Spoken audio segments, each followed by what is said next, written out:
tie games. And the Rays are in the postseason. Their magical road trip continues. But as they travel deeper into the postseason, the road gets rougher.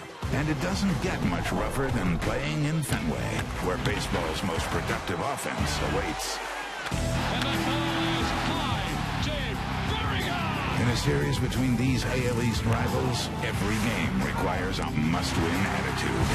Game 1 is next on TBS.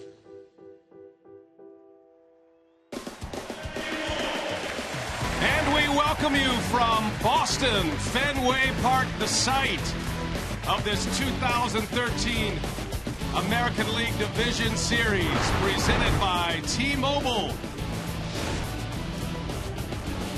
They have waited 4 years. Last time the Red Sox were in the postseason, 2009. And division rivals find their way to Game 1 of this ALDS, the Rays and the Boston Red Sox. Great to have you with us today from Fenway Park. Brian Anderson, John Smoltz, Joe Simpson. We'll hear from Rachel Nichols in just a moment. And John, let's start with the Boston Red Sox, a ball club that went from worst to first. And there is no doubt that the culture has changed in this clubhouse. Yeah, and they did have to change the culture. It started with 2 trades. The trade with the Dodgers cleared some salary. Then they had a trade to get a manager over here in John Farrell. Was the pitching coach. He changed the culture. Their offense has always been pretty good, and no better tell this year. They're in the top 5 in every category, but it had to change with the pitching. Last year, historically bad, 5.19 ERA, and the team ERA this year, much, much better, and it starts with John Lester, big game pitcher. Last year was not a good year. Look what he's done. He's turned it around. So for the Boston Red Sox, it all starts with their starting pitching, and it's been much better. Boston has been patiently waiting for this series to begin. Meanwhile, the Rays are going to send up their young lefty, Matt Moore, Joe, and Tampa Bay continues on this incredible road trip. They're now in day 11, and they're happy to be extending it. It's been a meat grinder for them. Don't talk to the Rays about pressure because they've been under it for about a week.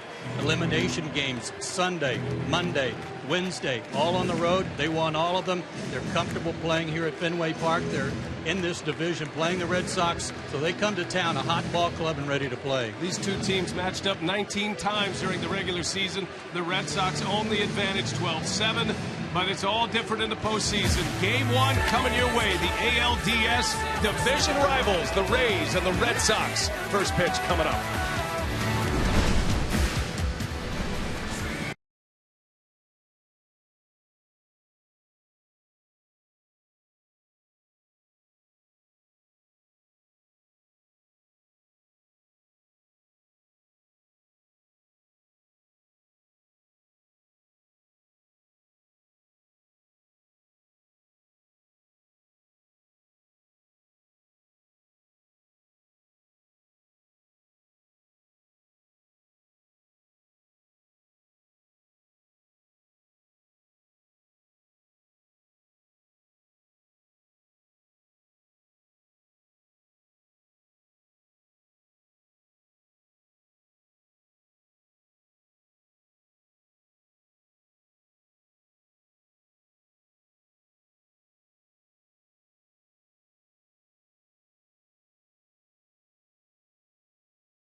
Welcome back to Boston. I'm Rachel Nichols, and we're moments away from the first pitch here at Fenway Park, but we've already had some very stirring moments here as after the pregame introductions, the Red Sox introduced several victims of the Boston Marathon bombings, the first responders who helped those victims out, and so many of the people who have been such an important part of this community.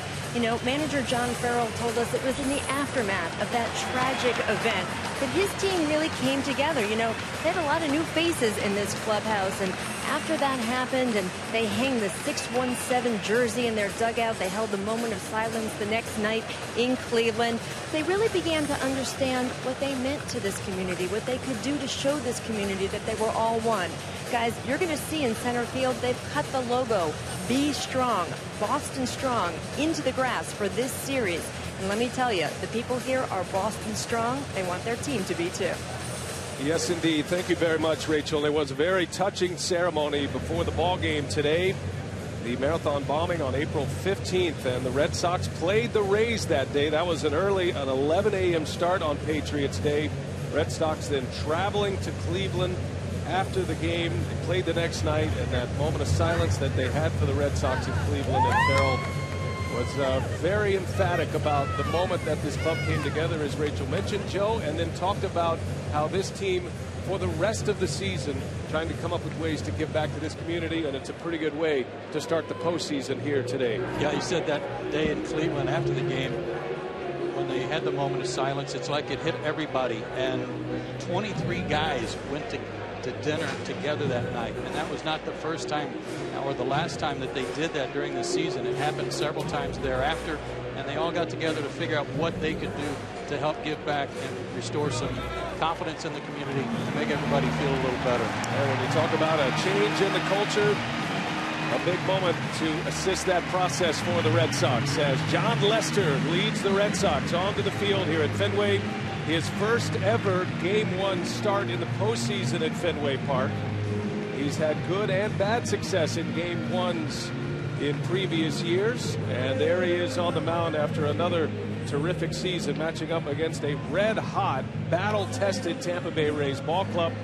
The Red Sox have been patiently waiting while the Rays have been playing in these elimination games.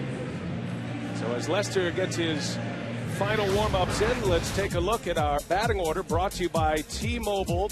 This is what Joe Madden has him lined up like tonight, and the key in this batting order, at least so far through the tiebreaker and the wild card game, has been Delman Young. 9 postseason home runs. They signed him in August.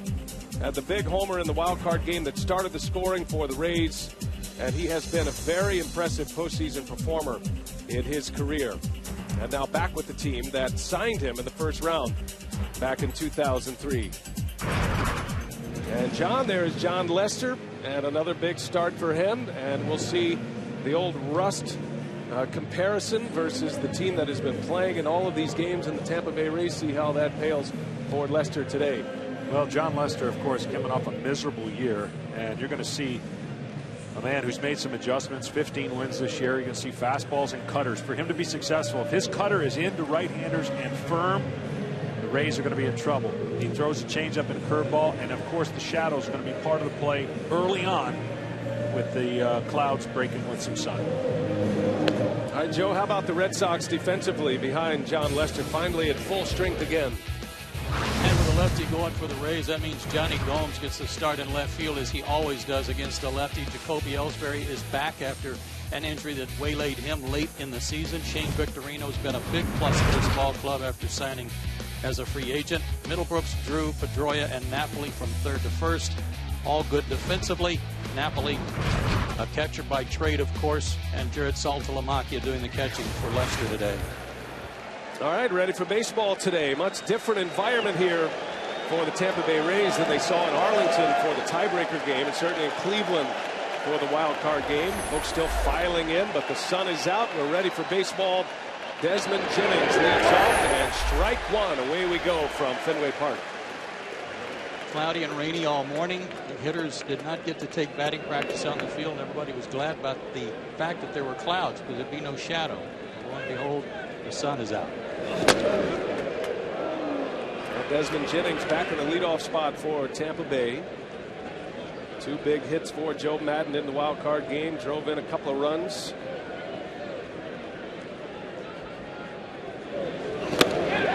Lester with his signature pitch, the cut fastball. That'll be a big one for him today, as it always is.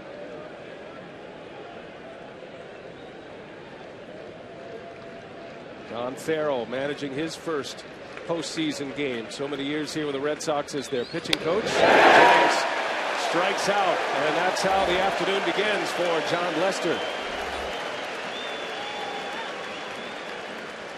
The leadoff man's going to see some guys already as we look at this fastball. Just beats Jennings. He had some success coming into this game, 462 average, but already seen Myers ask, can you see the ball? You know, that shadow that's at the mound, that's the first thing the leadoff guy, not only does he want to work to count and get on base, but he's going to report to the other guys and say, hey boys, it's a little bit tough, or this is what I'm seeing. As a hitter, this is about as bad as it gets right here. There's Ben Zobrist. And Lester starts him with a strike. One thing we've seen from the Rays, they are a very patient team overall. If you look at their numbers, they walk a lot, among the best in baseball, but it has typically been that they are aggressive early in games. They're trying to get off to a fast start, score early if possible. And even the ultra patient Zobrist swinging away at the first offering.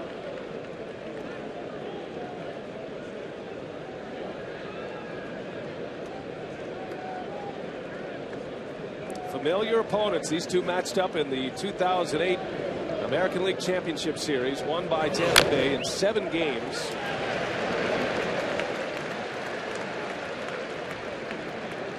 They played 19 times during the regular season, and Boston winning 12 of those. Best of 5 series winner headed to the American League Championship Series. Ball and 2 strikes. Brian, for the hitters, the difficult part about this, the shadow as it is right now, is that Lester's in bright sunshine. The backdrop, the batter's eyes in bright sunshine, but the path of the baseball is almost all 60 feet 6 inches in the shadow, and that makes it very hard to see when you've got that bright light basically behind you. 1-2 to Lester, and a swing and a miss. Back-to-back strikeouts for John Lester to start his day. Well, Lester's been waiting for this moment. It seems like a week, 5-6 days. He throws another one inside. That's going to be the key. He's already thrown at 97 miles an hour. He loves pitching at home. 7-1, and certainly this is going to be a different type crowd than we've seen in the first 2 cities. This team and this crowd expects different things. This is the best team in the American League, and they expect their pitcher, which they've watched big change, dominate this game. Here's Will Myers, rookie right fielder for the Rays. Boston finishing with the best record. They will have home field advantage throughout, all the way through the World Series if they make it that far. A 28-game turnaround. I don't know what's more surprising, the fact that the Red Sox had the worst record, that they were last in their division last year, and that they go from worst to first, or the fact that they've turned it around so fast this season to be the best team in the American League East and in the American League to get home field. Myers pops it a mile high behind home plate, and that'll head into the net. Well, as you said, pitching last year was just horrendous from everybody that they ever tried to get going, and this year they've turned it around. They're not blowing statistics away, but compared to last year, they sure have made significant changes, almost a run and a half off their ERA, their team ERA.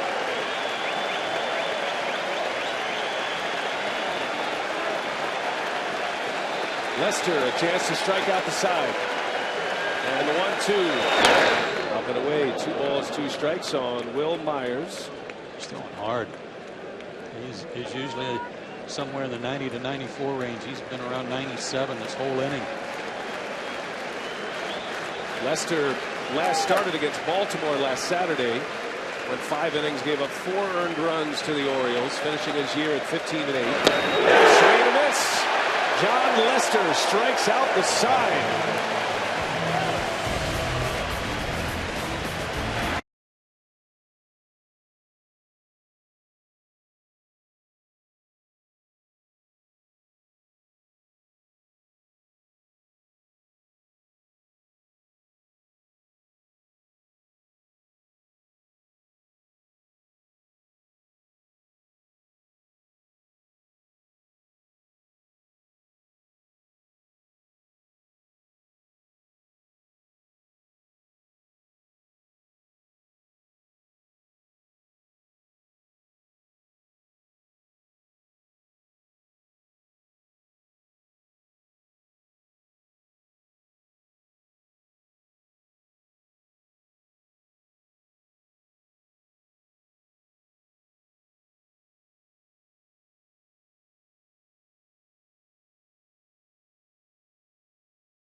John Lester. He strikes out the side in the first inning. Now the Red Sox coming up.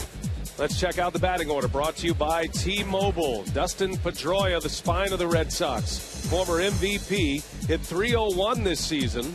Has been a run producer, second most runs he's produced in a single season in his career, and a base stealer. And the Red Sox will run. Left-hander on the 24-year-old from New Mexico. His second career postseason start. Yeah, an interesting dynamic on his year. You look at the numbers, 17 and 4, a lot of walks. Look at 76. And what's going to be concerning for against a patient team like the Red Sox is he can get wild and then dot the strike zone. So it's going to be an interesting challenge to see how much patience the Red Sox have and how much patience the manager for the Rays has with the starting pitcher. Tony Ellsbury back in the starting lineup, dealing with a foot injury, a compression fracture in his foot, but he's back, returned at the end of the regular season. Red Sox really haven't had their main lineup together in the second half, and even as they clinched the division with 2 weeks, they didn't have all the pieces in place, and of course they have not played since the final regular season game on Sunday. Matt Moore's got a fastball, good breaking ball, and a changeup there. He throws the changeup for strikes. The Red Sox hitters are going to be in trouble, but it all works off the command of his fastball. The one thing his manager said before the ball game was that it was going to be important for Matt Moore to get early strikes and force the Red Sox hitters to be a little more aggressive. He did not want him going to 2-0 counts. Joe Madden reminding Matt Moore about his complete game against the Red Sox. It was a shutout on a 2-hitter here at Fenway, as Ellsbury on the ground right to Escobar. And that's how the day begins for Matt Moore. And Joe, one of the best defenses in the big leagues, the Tampa Bay Rays. You know, we've been talking about these guys all week and how good they are. Today it's Rodriguez, Jennings, and Myers in the outfield. But as a unit, as a team, the Rays with only 59 errors this year. And that would have set a major league record, except that the Baltimore Orioles were just a little bit better. They too set a record with only 54 errors.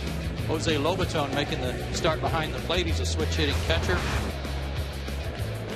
Now Lobaton playing in his first career postseason game. He's been on a playoff roster, but getting his first action here today as Shane Victorino steps in. He used to be a switch hitter. Yes, he did. Primarily a right-handed hitter, and done a nice job ever since the injury.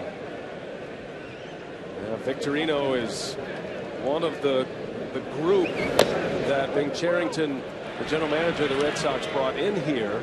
And as the Red Sox were able to clear the deck and essentially a payroll mulligan with the trade with the Los Angeles Dodgers, Victorino, one of the players to try to help change things and change the way the Red Sox were going about their business. Which, by the way, no current player on the roster today has been part of that trade that they made last year with the Dodgers. Matter of fact, Loney is playing against him. And Loney came over to the Red Sox from the Dodgers. And that hit him. Victorino stands right on top of the plate, and Moore hits him. And a base runner for the Red Sox with one away. It's something that's a little out of what you would expect from the Red Sox. Has got him on the foot. Is that they are a running team. They're third in the American League in stolen bases. In fact, they have a record streak going, 39 straight stolen bases as a team without being caught. Victorino leading the American League in hit by pitches. He has 21 steals this year, caught just 3 times. And now Pedroia right in the heart of that order for the Red Sox, coming off another terrific year, hitting over 300 again. It's a career .302 batter, and he hit .301 this season. Just the 9 home runs, but he drove in 84. Red Sox as a team lead all of the American League in hit by batters.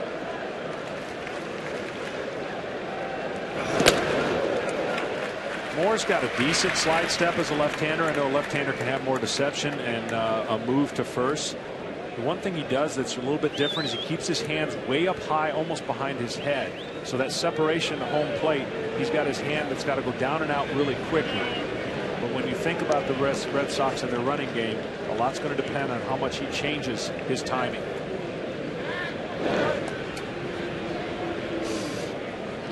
thing that surprised me about this Boston lineup, and you always look at these top three guys, Ellsbury, Victorino, and Pedroia, they're all hitting right at 300. But as a group, those three guys against Tampa Bay this year, only 213. So Tampa Bay's done a great job of keeping them off the base in most instances.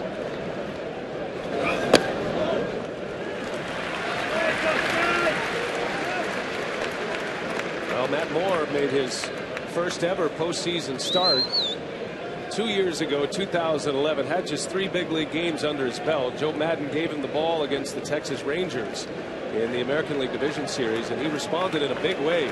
7 innings of 2-hit baseball to the heavy hitting Rangers. No runs. And he has had a fantastic year statistically with 17 wins and a 3.29 earned run average. But Johnny did battle some elbow problems. Went on the disabled list in late July. He was a Cy Young candidate at that time. But his command has been of question. A lot of pitches, especially against a Red Sox team that takes a lot of pitches, gets deep in the counts. And that'll be a key today for Matt Moore. And it will. And the only thing I can tell you, the mechanics look pretty good. You got to think it's the release point, the way it comes out of his hands, sometimes on the side, sometimes underneath. He'll pull some pitches, he'll cut some pitches. But what he does have is a firm, easy delivery. To a hitter, he may throw 2 in a row out of the zone and then dot it. And that's a frustration. So he's effectively wild, but walks are a huge part of the last month or two. That's a foul ball. Wow, close.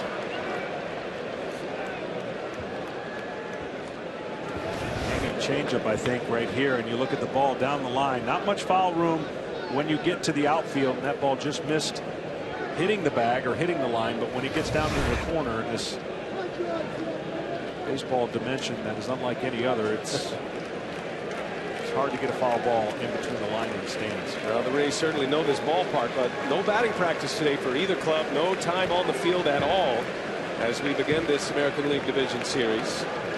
That's certainly a bigger story for the Rays, especially with a couple of young outfielders out there, and Will Myers in right and Rodriguez in left. Pedroia fouls it back. This is arguably the roughest, toughest right field to play to in the big leagues. For Will Myers, for example, standing in right field, he's standing almost parallel to the foul pole in right field, but from the foul pole, the fence drops way back to a mark 380 at the visiting bullpen, and that ball, when it gets in the corner, can really give you trouble trying to cut it off. 2 balls, 2 strikes on Pedroia. Rays looking for a ground ball here. Victorino stays put, and Pedroia center field. And Jennings will settle under it for the second out.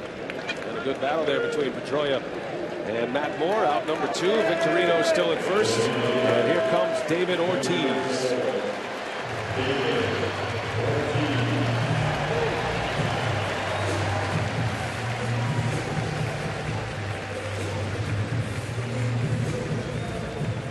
David Ortiz, even at 37 years of age, putting up the big numbers. 309, another 30 homer season, has 7 of those where he has popped at least 30 homers and has at least 100 runs batted in. Had an OPS of 959 this season. That tied Ted Williams, by the way, for a franchise record, the 7 consecutive years of 30 and 100. And one of the very best designated hitters in the history of the game, and Matt Moore gets him to swing and miss at a first pitch fastball.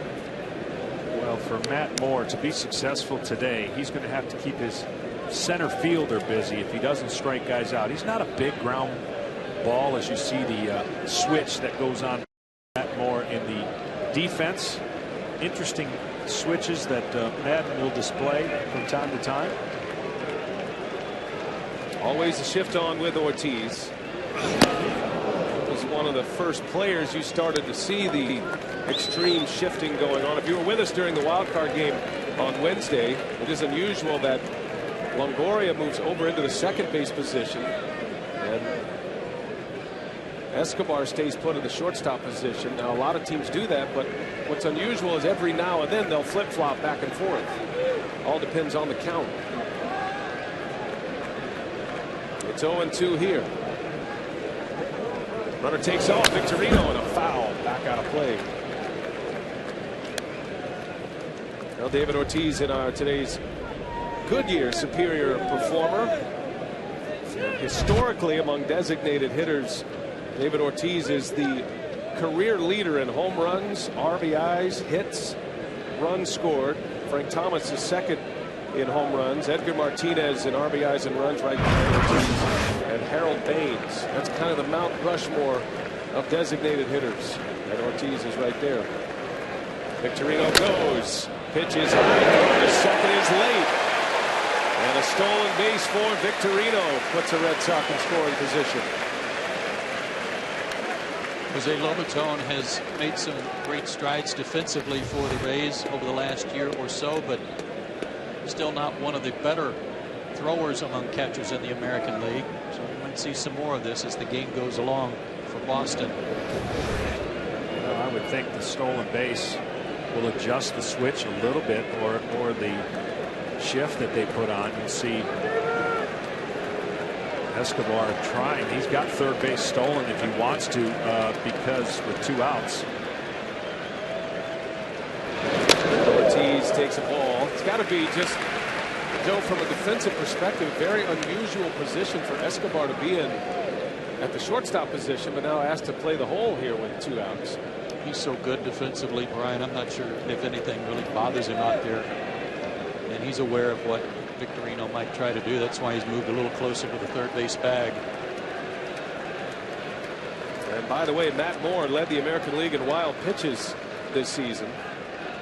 That's always on their mind. A bouncer right to Escobar in the perfect spot, and Ortiz is out. And the defensive charts pay off early for the Rays. We head to the second.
This ALDS Game 1 off and running, no score as we head to the second inning. And a reminder that MLB Network is your home for another Division Series game Monday. Catch live coverage before and after every postseason game on MLB Tonight. Check local listings or go to MLBnetwork.com for game time and channel number. Evan Longoria leads off for the Rays, and Lester pours in strike one. Longoria had the big day against the Rangers in the tiebreaker. A triple from the cycle in that game. Got a key home run against Texas. And Longoria seems to be at his best late in the year or in these big moments. And that has been no different so far. And Joe, while we can't call that a playoff game on Monday in Texas, it certainly felt like it. It did, and he always steps up in those big games, those last games of the season, and that was officially the last game of the regular season. 7 home runs in those ball games, and all of a sudden clouds are back, no shadow, easier for the hitters to see. Something else, guys, these elimination games Sunday, Monday, and Wednesday, the Rays have scored first each time. It's really taking some pressure off their hitters, giving the pitchers some room to work. As a matter of fact, the Tampa Bay Rays have scored first in their last 12 games. When they had to win, they started on this road trip, had to go to New York for 4. Dropped a couple of games in Toronto after that allowed the Rangers back in, allowed the Indians to take over the top spot in the wild card race. And then, of course, if you've been with us during these elimination games, you know how they have finished. And Lester strikes out Longoria. Boy, what a start. 4 batters, 4 strikeouts, all swinging. Well, he's established in, and he'll go away later. He's got the backdoor cutter, the front door cutter, but what he's done is taken his right-handed hitters inside conscious, and that'll open up the outside part of the plate later in the game. So early on, we talked about if his cutter's on and his fastball is awful firm, he's going to be liking it. Here's Delvin Young, and doesn't take a first pitch strike very often, but he does here, and Lester gets ahead of him. Young is now in his 5th consecutive postseason. Wherever he ends up, he seems to find his way on a playoff roster. He was the MVP of the League Championship Series last season for the Tigers. Signed with the Phillies this offseason. Was released by Philadelphia.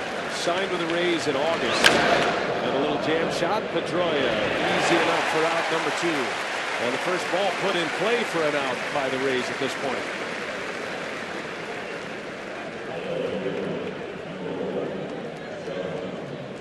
One of the things that John Lester has done besides make up for last year, he's tried different things mechanically. But what I want to watch, what you need to see, it's not a big move off the rubber. He was on the farthest side of the right side, first base side of the rubber. What he's done is moved it closer to the middle to create a better angle so that his pitches look to the umpire better on the corner. The far extreme right side of the rubber was creating, believe it or not, a tougher angle for the umpires to see, and really has gotten him closer to the outside part of the plate and made him be more successful with his pitches. Interesting. All about the geometry. Yeah. For John Lester.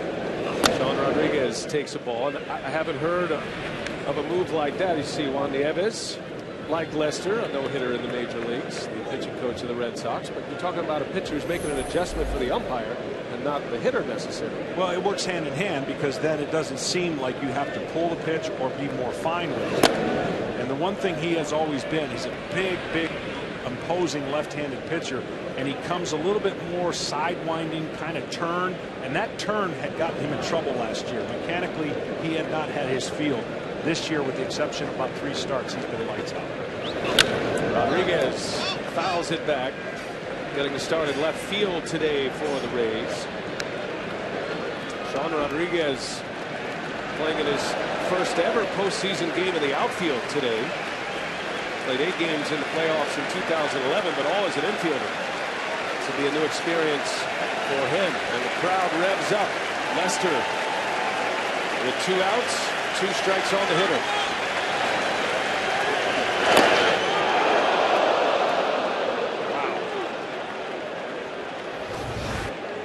Wow was right. I mean, just from his reaction. At the bottom of the zone. And the count goes full. Chris Guccione is the home plate umpire. Jonathan got him there. And the payoff. And Rodriguez launches one deep left field. That is way back. And it is gone. A home run for Rodriguez. Oh, and Lester just stared a hole through Chris Guccione after he got a new baseball bat. The Rays score first again. 13 straight games they open the scoring. And Sean Rodriguez bangs out a long home run to put Tampa Bay on top. He only hit 5 homers all year, none against Boston. This made up for it. This was launched deep left center. And Lester thought he had him struck out.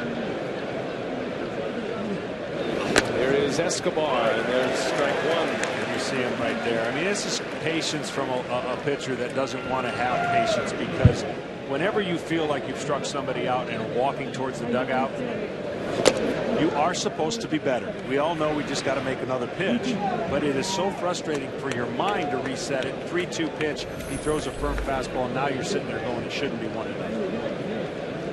And Lester, not one of those guys that hides his emotions very well either. You will see everything he has out there, what he's thinking. John Lackey's that way as well. You could say Peavy and Buchholz are both that way. The starters for the Red Sox in this series. Things aren't going their way. It'll be seen. Now, like I said, it's something that everyone could be better at, but it's in the moment. You're in the heated moment. You feel like you made your pitch. It's just one of those things you probably could have taken more time to get back on the mound to totally reset your brain, so it's not a lingering effect whatsoever. 3-1 to Escobar, and he pulls one. Oh, nice play over there at third. Middlebrooks to first in time. Well done. Will Middlebrooks saves a hit. But how about Sean Rodriguez getting the start, delivering a home run to put the Rays on the board.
Sean Rodriguez, not known as a power hitter, had just 5 during the regular season, comes up with a big home run to get the Rays on the board. John Lester not pleased after not getting a call prior to the home run.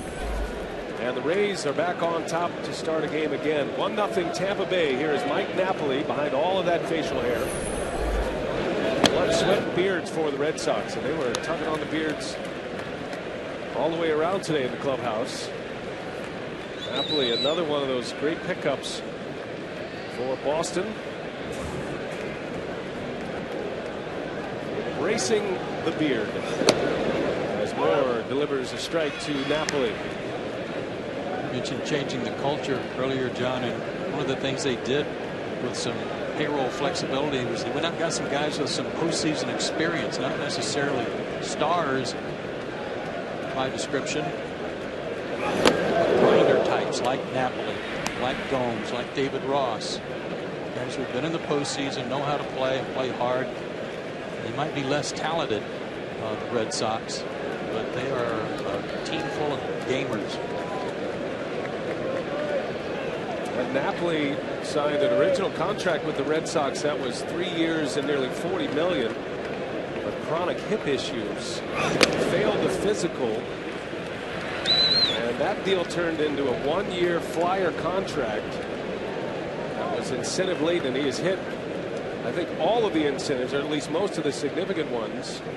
But he will be a free agent. No club option for next season. And Napoli, despite those hip problems, a full schedule here for Boston and put up the good numbers this year once again. Postseason experience, of course, with the Angels and the Texas Rangers. Moore deals a 2-2 and a swing and a miss. He put it right by him with a 94-mile-an-hour fastball. Let's take it back to the sequence, John. Last inning prior to the home run. Yeah, I mean, this is, again, tough for the mindset to feel like you made your pitch and you're starting to head off the mound. It doesn't get called. You don't mind giving up a hit, but when it results in a run, then the old computer upstairs starts fuming a little bit. And you start figuring out ways why it shouldn't have been 1-0. It's part of the game. He talks to the umpire. Of course, they don't bat here, so when you get back to the plate, you can usually do that as a National League pitcher. But the American League, your only option is walking off the field. And every umpire in the world says, well, I'm not the one who threw the home run ball. Yeah, I don't know if you said that to him there, but you're right. Watching that pitch again and watching the way Saltalamacchia caught it, I don't think did him any favors either. Salty tried to frame it by bringing it back up, but his glove really took that ball low and out of the zone. That's a good point. Here's Johnny Gomes. It was a big decision today with John Farrell about left field. Johnny Gomes and Daniel Nava have been splitting time there. It's essentially been a platoon. And Farrell saying Johnny Gomes was hired to play left field and bat right-handed against left-handed starting pitching, and that's what he's going to do today.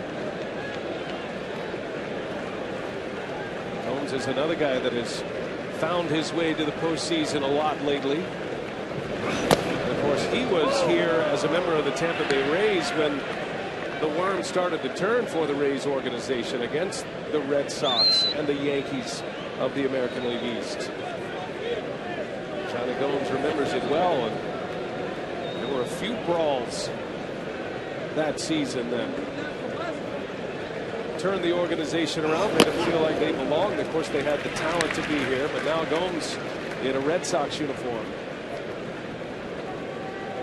His postseason experience with the A's and the Reds. And you figure he'll get 3 starts if it goes 5 games.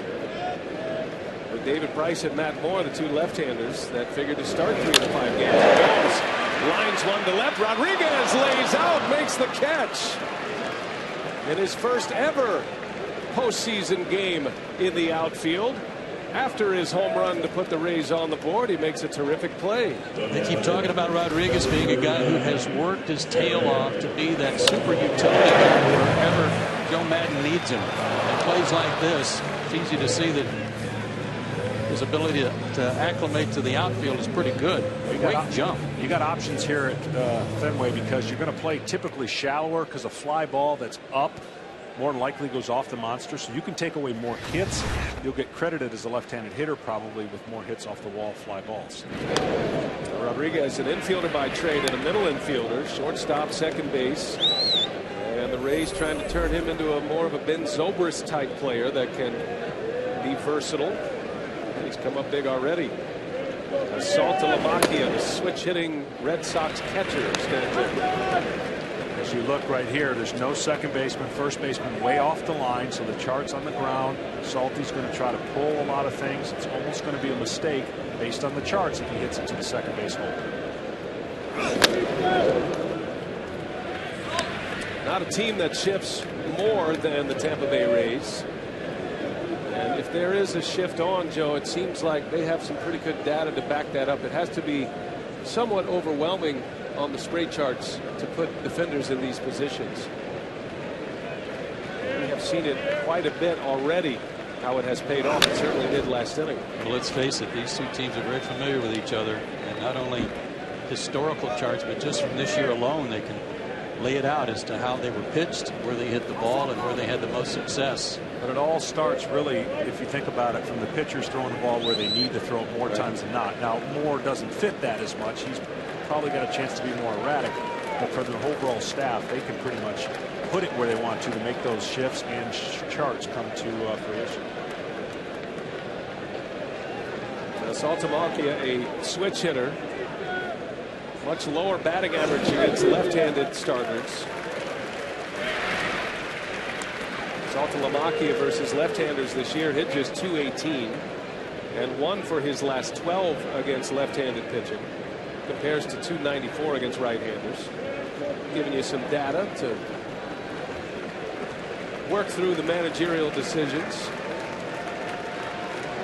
They're giving him this game 1 start despite those numbers.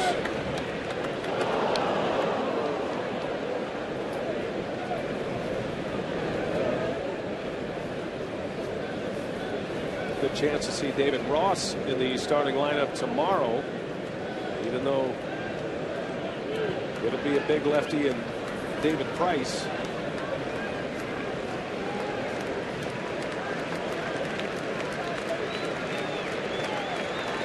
Full count, 2 outs. But there's another case, Brian, where Ross's numbers against Price are a little better than Saltalamacchia. Saltalamacchia's numbers a little better, and he's in there today against Moore. And Moore walks him. Patient at the plate. Saltalamacchia batting in the 7th spot in this Red Sox order, draws the walk. Second walk issued by Matt Moore. Salty has really gotten a chance to play a lot more. He was involved in that big trade with the Braves and the Rangers. Of course, they put him at first base for a little bit and then fell in the depth chart amongst the catchers there. He came over here, same thing, kind of back up, and this year really has blossomed. Stephen Drew with 2 away. Left-handed hitting shortstop. Steady, underappreciated. Drew has been a terrific addition to this club. He's another one of those guys that the Red Sox brought in. And a lot like Escobar, this will be a series with 2 shortstops that don't necessarily get the headlines, but make all the plays. Escobar can be a little flashier than Stephen Drew, but both do their jobs very well.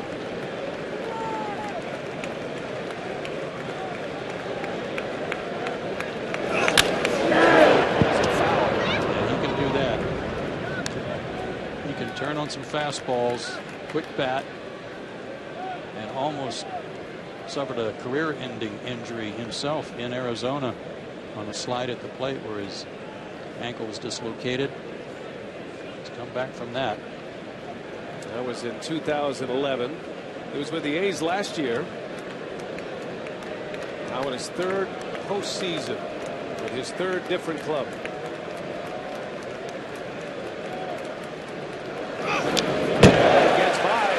Pitch. That has been a problem for Matt Moore. He's got to be a nightmare to catch with his electric stuff. Led the American League in that category this season. It puts a runner into scoring position for the Red Sox. Again, this is just release point. This is not coming out of the hand with a downward action where you're almost playing catch with the catcher. It's got to be at times where his release point just gets off kilter a little bit, and the ball can cut or fade on him, because again, mechanically and getting himself in position to throw a baseball, not too bad. They're tied for the most in all of the big leagues. And now Saltalamacchia, chance to score if a base hit hits the outfield. A defensive swing, and Drew is in the hole now. Ball and 2 strikes. John, don't you feel like Moore is one of those guys that he could dominate, throw a shutout like he did against the Red Sox earlier this year, or when he's off, I mean, there's going to be walks, there's going to be hit batsmen, he's going to have base runners, he's going to be in the stretch all day. There's no in between, really. Right. There's a lot of patience, like we said, from the manager and the infielders, because there's a lot of counts where the ball doesn't get put in play, and they're on their heels just a little bit. Shot, but right to Escobar, takes a tough hop, and he handles, and he makes the play for the out. A little footwork problem there by Escobar, but he's able to make the play in a scoreless inning for Moore.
Welcome to the 2013 American League Division Series, presented by T-Mobile. Historic Fenway, and postseason baseball has returned here after a 4-year drought. Last in 2009, best record in the American League this year at 97-65, and they host Game 1. The Rays are on the board first. Sean Rodriguez with a 2-out, 2-strike home run in the second, and it'll be James Loney. Got to be one of the more dangerous 8th-place hitters in this postseason right now. He typically hits 3rd against right-handed starters. Madden drops him all the way down to 8th today. Loney, Lobaton, then back to the top of the order in Jennings. Bouncing ball, the Gold Glover Pedroia. He's got some time, makes the play for out number 1.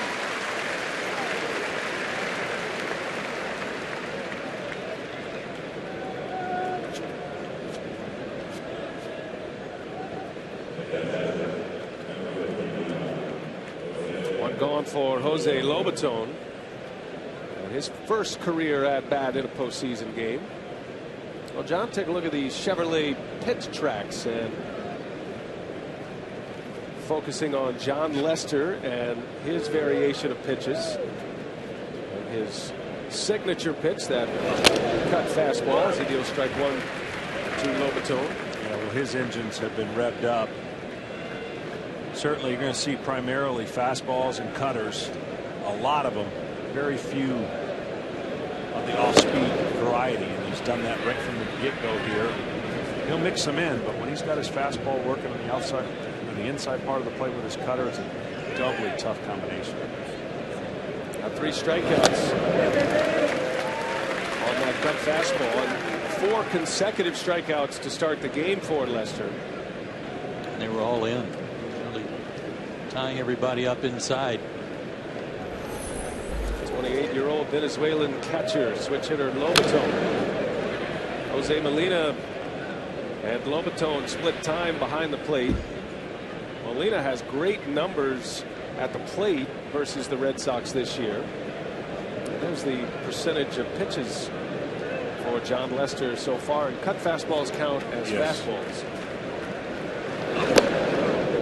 Well, I can say without a doubt that the influence of John Farrell before he was the manager of the Red Sox had a huge impact on this pitching staff and John Lester.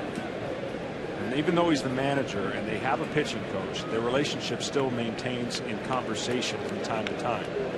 That ball's hit high in deep center field, and Ellsbury at the track. Out number 1. So I think the hardest thing for John Farrell is he's learned to become, a well-respected manager, is when to give position players the day off. How do you read that? He knows how to read his pitchers. Been a real good pitching coach for a while. He leaves that duties to his pitching coach, but he'll talk to his starters through the year, after the games, talk about what they were feeling, and have that same conversation. He said he misses those days in the bullpen with him, but for the most part, now he's judging the team from a different set of lenses. Beg your pardon, 2 outs here. You saw a shot of Juan Nieves, who is Farrell's pitching coach, coming from the Chicago White Sox as the bullpen coach. And I'm always curious with John Farrell and how much pitching he gets into other than decision making. And he certainly has a lot of the mechanics points, the buzz points. So as you see John Farrell operating this year with the Red Sox, how involved is he in the pitching side of things, especially with mechanics? It's more at a distance. He stood, but in those conversations with his pitchers, whether it started in spring training and throughout the year, he knows them better than anybody. So if he sees something, he's certainly going to communicate with his pitching coach. But I think that calmness and just the culture that was created of stability with John Farrell brings back to the organization just put everybody at ease. Each individual pitcher had to work on what they did last year to get better, and they've all done that, including John Lackey, who we'll see tomorrow. Ball and 2 strikes. And Jennings swings and flies one to right. Routine for Victorino, and that's a 1-2-3 inning for John Lester. 1-0 Rays. Red Sox are coming up 9-1-2 to the plate.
A Sean Rodriguez home run has the Rays on the board first. 1-0 Tampa Bay. Say, Joe, you want to know the secret to being a home run hitter? Yes. Tim Ferriss shows you how to knock it out of the park. Go to upwave.com/baseball. Where was Tim when I needed him? Brian Anderson with John Smoltz, Joe Simpson, Rachel Nichols. Great to have you with us on a Friday afternoon at Fenway Park. 1-0 Rays as Will Middlebrooks will lead off for the Red Sox. And a hit batter and a walk for Matt Moore. And Middlebrooks in the air to right. Myers, very little experience at Fenway in right field, makes the play for the out. Joe, you're talking about the batters with the shadows now and the cloud cover has a great effect, I would imagine, on the outfielders as well. It does indeed. I mean, it's tough to pick the ball up when the hitter is in the dark shadows and you're standing in the sunshine. So this cloud cover has helped the defense, especially in the outfield, and it's definitely helped the hitters. A little more contact, certainly against John Lester after the shadow disappeared. Back to the top of the Red Sox order with Jacoby Ellsbury. He grounded out in the first inning, bounced to short.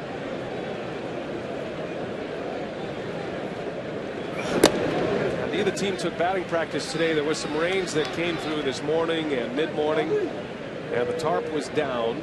And Joe Madden was telling us he's not so concerned about swinging the bat or getting on the field to swing the bat and get your swing warmed up. There's batting cages for that. He was a little more concerned with getting his infielders on this dirt here at Fenway, and then his young outfielders getting some reps off the bat. Well, let's not downplay the good play that Escobar made last inning to end the inning. That ball had some funny spin coming off the side of the mound, and he just played it beautifully. Had to lay back, wait for it to hit on the dirt, and then react. Ellsbury pulls one over to Loney, knocks it down. Moore is there, and Loney hits him perfectly. And Ellsbury is out. Nice play. And a perfect feed from his knees. This play is made by the pitcher not hesitating. You got to get over there. You got a fast runner at the plate, and making that direct line to the bag. A good toss by Loney to the pitcher. So he spins and comes over right away. He's going to have a quicker route right to the bag if he takes that line. Well, a lot of times Gold Glove awards are given based on offensive numbers, but James Loney has had a very good offensive year, and he is certainly one of those you'd have to think about as a Gold Glove performer at first base. And that's one of the main reasons why the Rays have had such a drastic improvement in their defense from last year to this year. Saves a lot of errors, makes a lot of plays himself, and we've already seen it so far in the tiebreaker and in the wild card game. Victorino takes a strike. He was hit by a pitch in the first. He stole second. Moore stranded in there. Matter of fact, Moore has stranded Red Sox at second base twice today.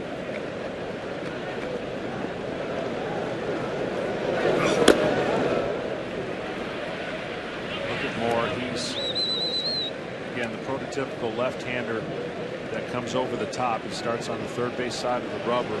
I have to say the only thing he doesn't do sometimes is finish his pitches. Can sometimes stand up on his delivery.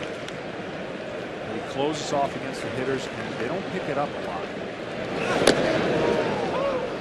And he got the call on the inside corner.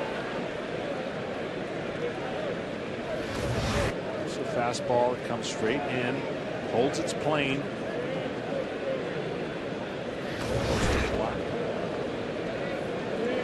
He's more of a pull hitter left-handed than right. That's why I think pitch him in right-handed and pitch him in hard if you're the Rays, because he's a little more willing to use the whole field right-handed than left. Talking about Victorino. See that pad on his right thumb. That was an injury he suffered on the 20th of September. It was a hamstring problem that essentially made him a right-handed only batter. He had been a switch hitter his entire professional career. Zowenthal, and that probably gave him a little sting as well on that right hand. Yeah, those don't heal. And as we start moving into the fall and we get into the late fall eventually, if the Red Sox advance and the temperatures start to drop, that could be a significant problem for a hitter.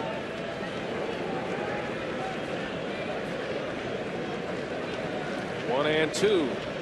And they got him. So Matt Moore strikes out Victorino, a 3-up, 3-down inning, the first of the night. Rays lead 1-0.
Three in the books. Rays have the lead.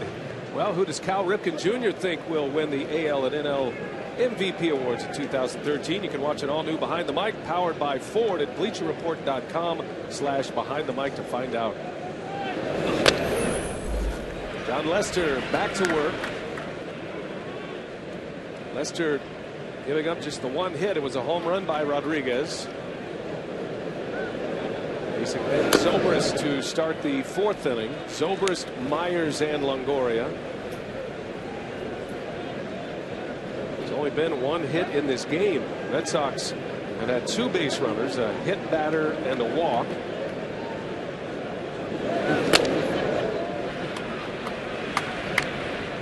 Not a whole lot going on offensively so far. The cloud cover has been here since the bottom of the first inning. There was a bright sunshine when we started.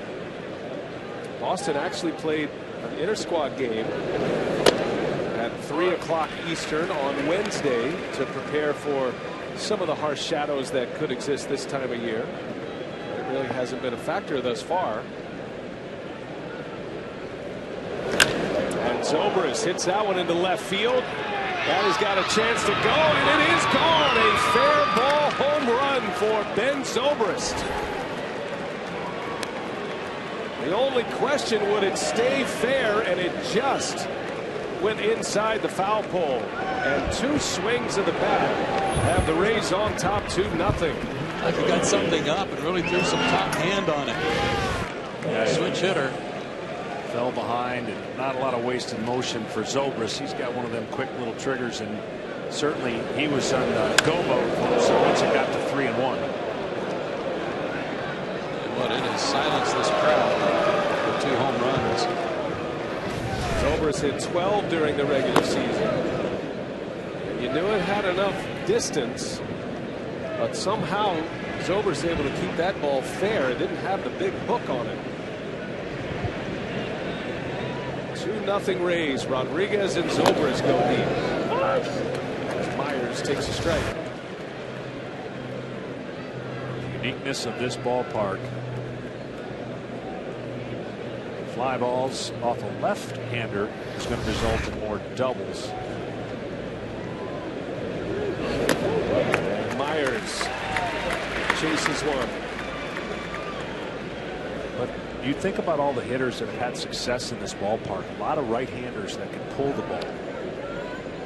Beltre had nice numbers here. Mikey Lowell comes to mind, where he loved to pull the ball down the line, beat that wall up a little bit. Myers into right, and Victorino for the out. First out of the inning. As a left-handed pitcher, that's where you'd like for the balls to stay in right field. It's so much bigger there. With center field, of course, with the gap cut out of 420. So that's where you want the ball to be. Now, the risk reward for Lester, he loves to pound in. And if he's getting it in, the only right thing a right-hander can do is pull it foul. But that room for error, if he gets it out over the plate, then that inconscious kind of aids to the right-handers trying to get the ball over that short but tall Fenway Green Monster. Lester goes inside to get strike one on Longoria. Joe Madden's club has swung the power bat against John Lester. Lester has now given up 7 home runs in the last 3 starts against the Rays. 7 homers in 3 starts, and now 12 home runs in his last 7 starts. If you go back to the 2012 season. Ben Zobrist would have been one of the least likely ones to do it based on the numbers coming in. 077, and yet he picked on a hitter's count, 3-1, and deposited. Longoria, the Rays' best power threat, another 30 homer season. I would just say this, guys. He had the advantage of that shadow in the first inning. He struck out the first 3 guys, all swinging. I don't even think there were any foul tips. He struck out Longoria to start the second, but he hasn't struck out anyone since. The Clouds coming in, I think the hitters are just getting a better look at him than they did in the early innings. And now the first walk issued by John Lester. Longoria is aboard. Rodriguez hit the home run in the second to give him the lead. Well, and I've also said, though, as pitching, when you come in with adrenaline and fastballs firing the first couple innings, that's a great way to start. Kind of throw your punch if you're a fighter. But you got to have separation as the game goes on. He hasn't been able to get a couple curveballs and changeups that will keep them off balance. So it still works off the fastball, but I got to believe that secondary pitch or 2 would keep them off the fastball if you can hit with a few of them. Delmon Young swings away, first pitch, base hit.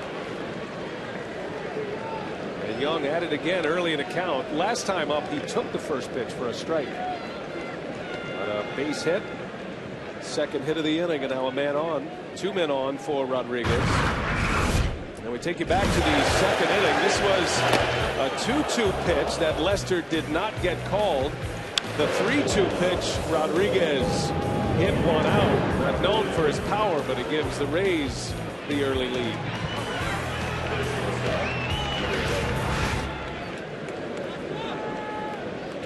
Not sure that Lester's over that yet, John. I think it took a lot of starch out of him. And even though his conversation with Chris Guccione leaving the field that inning was certainly under control, he did not appear to be that mild-mannered in the dugout after that.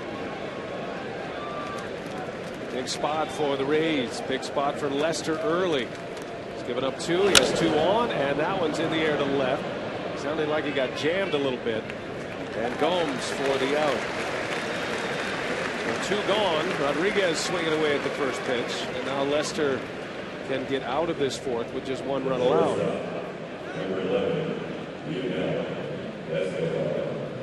Well, the beauty of pitching is you'd love to pitch a shutout every single time, right? But the one thing that you know is solo home runs usually don't beat you.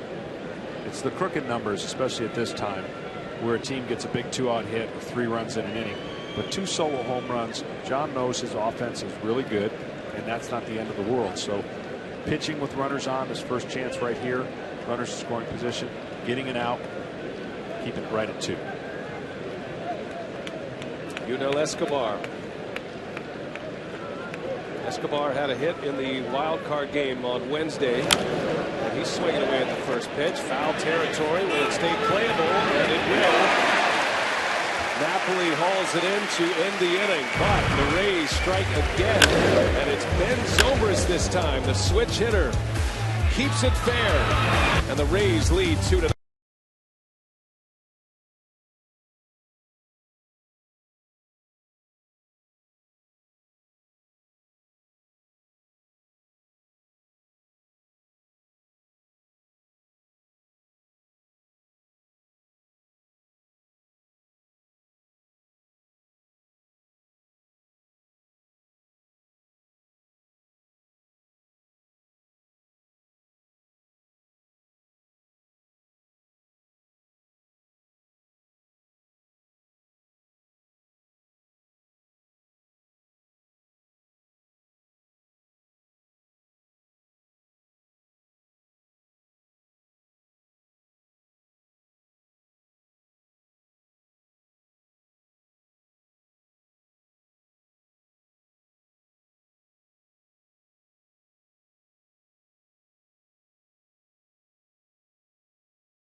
Tampa Bay Rays winning the wild card game on Wednesday, advancing to the LDS to play the division champs in the AL East. The Boston Red Sox, they lead early 2-0. Home runs by Rodriguez and Zobrist. And Matt Moore back to work. Dustin Pedroia leads off. Ortiz to follow, and then Mike Napoli. Last time up, Pedroia flew out to center field.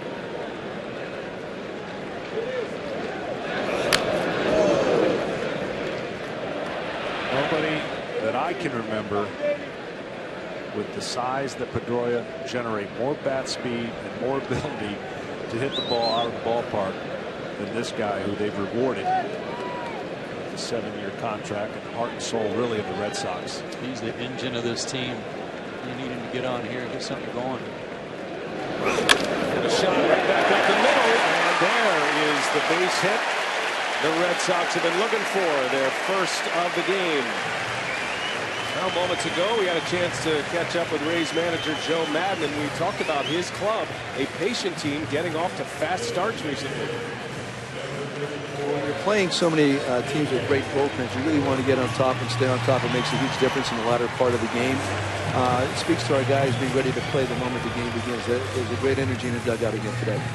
Joe, we've seen your shifts and talked about the graphs and everything, the information you give. How much of it is predicated off your staff being able to do certain things to help out your shifts? Yeah, I mean, we're always working off of our pitchers. If our pitcher does not like what we're doing, he can call it all off. But a lot of this stuff is rooted in a lot of data, as you know. There's a lot of different games involved in different types of pitches, etc. So a lot of this stuff is choreographed from the dugout. It's done beforehand. We got great advanced scouting by our people upstairs, and then the guys in the dugout here do a great job choreographing during the course of the game.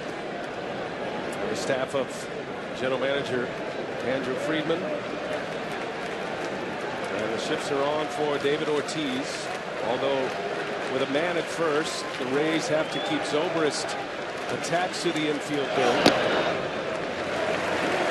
We're just watching Longoria, Brian, and he got Escobar's attention and let Unell know that if a ground ball hits anybody on the right side, he'll take the throw at second for a double play. But a comebacker to the mound, he wanted Escobar to take it. Does make for some awkward double play opportunities. Ortiz does not run well. You have plenty of time on a ground ball. And he hits that one high and deep to right. Myers calling. Myers near the wall. And that one bounces up and out. That's a ground rule double. Myers thought that Jennings was behind him. Wow. What a huge mistake.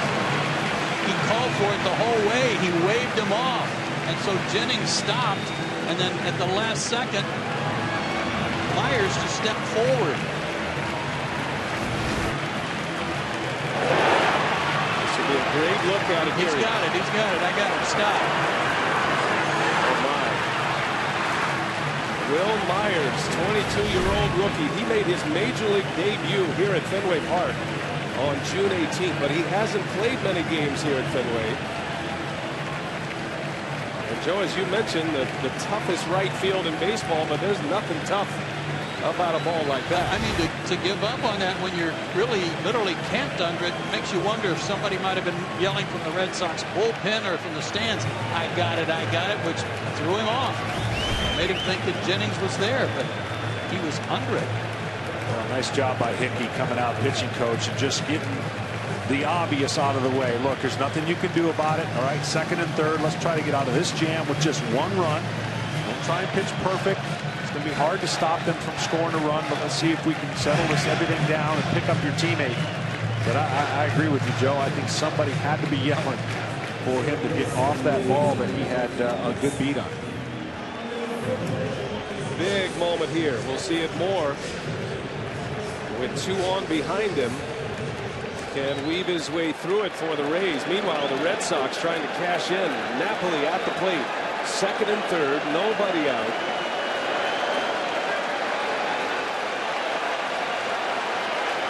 Moore struck out Napoli his first time up back in the second. Took a mighty hack. And Lobaton on his way for a quick chat. Should be an out and a runner at first. But Myers peeled off. Won't go down as an error. It goes as a ground rule double. Doesn't show up in the box score, but certainly a huge play early. And the crowd's letting them know about it right now. Shedding Myers.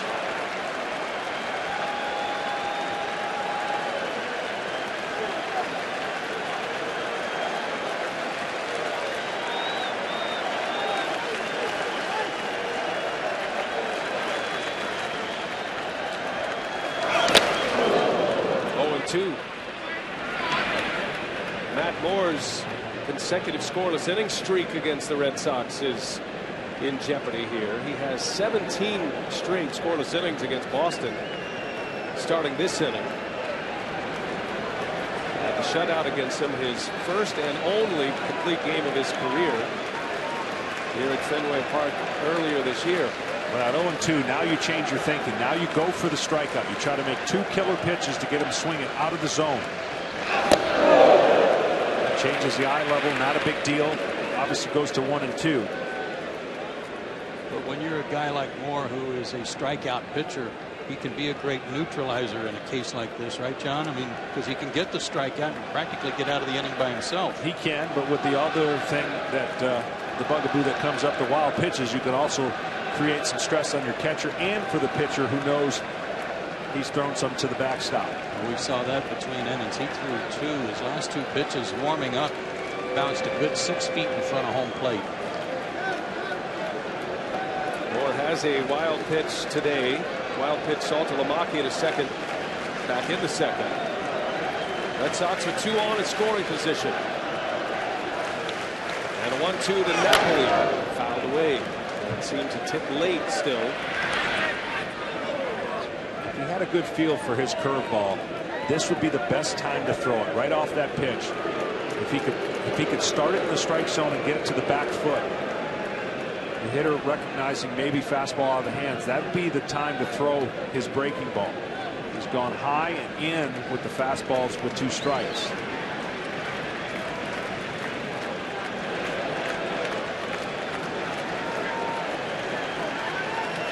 Rays, one of the great defensive teams in the major leagues, but a misplay has him in a spot of bother here. 1 ball, 2 strikes on Napoli. And a pop-up. Zobrist wants it. And there is the first out, and a big one for Matt Moore. Retiring Napoli.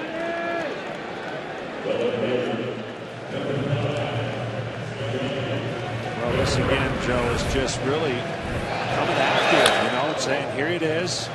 See what you can do with it. 0-2, go up, changes eye level. Really never came off the fastball, so something they were seeing allowed them to think that they could beat the barrel of the bat, which they did on that whole at bat. He doesn't really like the ball up and in. He likes the ball down and out over the plate away from him.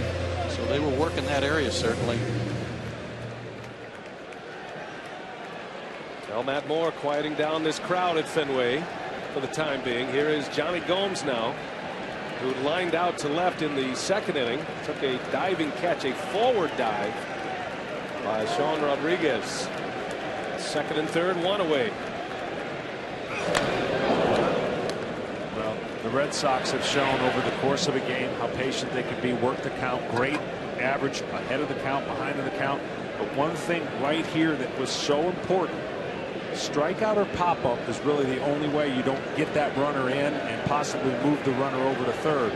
They're still a ground ball away from making it a 1-run game and obviously a hit from tying it. But some pretty heavy swings the last 2 times. Looks like they were trying to go deep. Yep.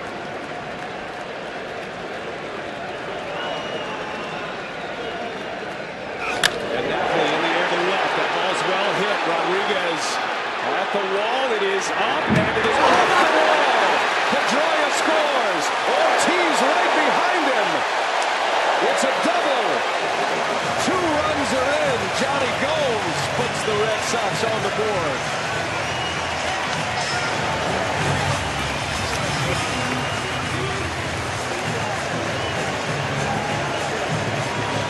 Another big swing, and this one just missed getting out of here. And that mistake in right field proves awfully costly. I don't know how many parks this would have been a hit in, but we're not playing in those how many parks. Certainly this ball hits off the wall. And the Fenway, the players here, of course, Ortiz already knew that was going to, he was standing at third when that ball hit the wall, so an easy way for him to score. That was a good read by Ortiz. He knew it was either going to be gone or hit the wall. Standing at third base, scores easily. 2 runs in on the Gomes double. All tied up here in the 4th. And Saltalamacchia cut it a miss. The former Ray, Johnny Gomes. Watch Ortiz here. Bounce off second, but he had a good read near the bag. He was certain that was, like you said, John, either a homer or a double. I've seen enough of those.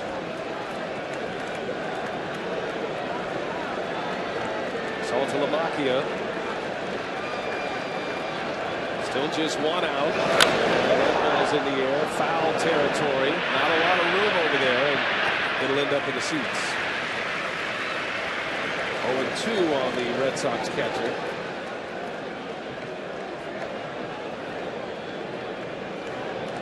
Myers had the misplay in right. Like he was camped under a fly ball to make a routine play on Ortiz. And inexplicably ran away from it as if somebody called him off. It certainly wasn't Desmond Jennings. That has opened the inning up for Boston. 3 hits, 2 doubles.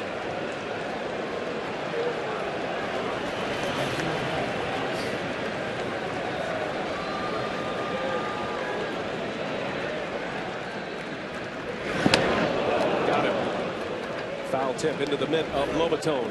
And out number 2 as we check in with Rachel. Well, guys, Ortiz just came back into the dugout very animated, very excited, and told his teammates, you get ready for that fastball. Forget about everything else. Get ready for the fastball. You'll be good. Rachel, that's the way they've been swinging this inning, too. They've had some big cuts. Started not just with the guys that were on base, but with Napoli when he came up to try to drive in the runs.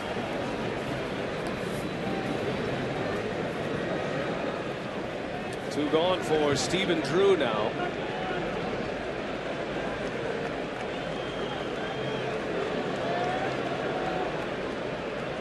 And that may be in keeping with what you said earlier about his curveball just not there. Yeah, I was a little surprised he didn't go to the changeup or the curveball. He started off Saltamacchia with a changeup, but he basically went right after those 2 hitters and said, here he is. I'm going to try to ride it up to maybe you get another pop-up.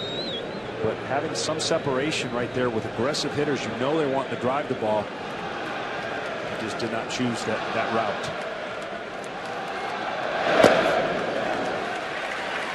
And Will Myers still getting his name chanted in this 4th inning. First postseason Will Myers.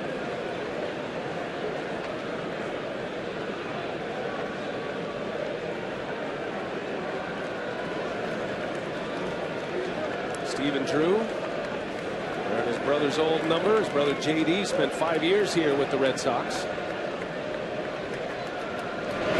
rolls over one. Loney shovels it over and safe. And coming around to score is Gomes. Johnny Gomes hustling from second base. And he gives the Red Sox the lead on a little dribbler toward first. What great base running. Well, the hustle of Stephen Drew made this work too, Brian. He could smell that hit. Well, the one thing you got to do as a pitcher when you're coming over here and your first baseman's committed, you got to hit the corner and turn right away. Hit the corner, stop and turn. And that delay right there was all the runner needed. Practice that play a lot, but in the heat of the moment, trying to get the final out, and you see he overshoots the bag. That's the first mistake. And then, of course, Gomes never really going to stop. But all he needed was that delay where he didn't hit the corner of the bag, turn around, check where the runner is. You practice that play, it didn't come into. That's going to be an infield hit and an RBI for Stephen Drew. He drives in a run from second on a ball that does not leave the infield. And Johnny Gomes had a sense about it. He was busting it off the bag at second base, and he scores without a throw. Moore looked up and checked the umpire to see if he got the out before he turned to check the runner scoring. Red Sox have the lead 3-2. Well, there was a little indecision on the pitcher, and you can understand it because that ball's hit more towards second base. Once the first baseman goes to get the ball, you have to make that same beeline, and you have to hit the corner of the bag. He overshot it, and then by then it was too late. And what that corner of the bag allows you to do is pivot, turn back, and make the play. You got to anticipate that play before it happens. Everything happened really fast. The Red Sox hustle paid off. Will Middlebrooks, 2 outs in the inning, 3 runs in for Boston.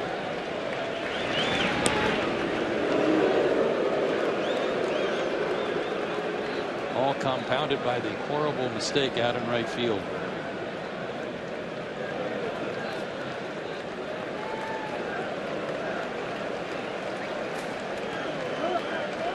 Johnny Gomes drove in 2 with a double.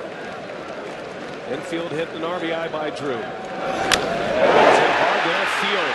That ball's going to bang off the monster. Stephen Drew, as that takes a huge carom. He's around to score. And the Red Sox add to it. 4-2.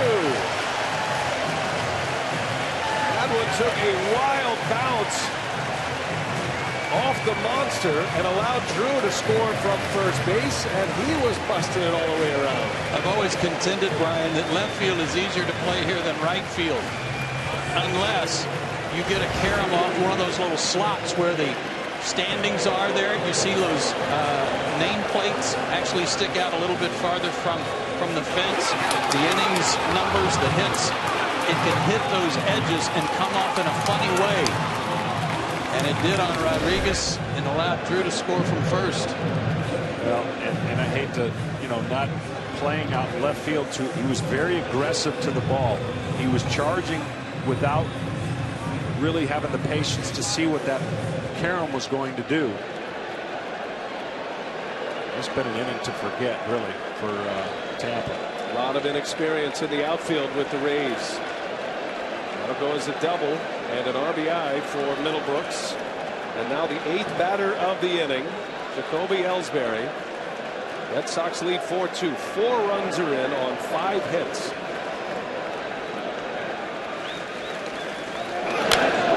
That's the difference between 2 solo home runs and the crooked number. You rarely see a lot of series where this might happen, but an inning can get away from you pretty quickly. And the next thing you know, when you have time to slow it down and go, what just happened? I felt like I pitched pretty good, or I felt like I could have got out of that inning.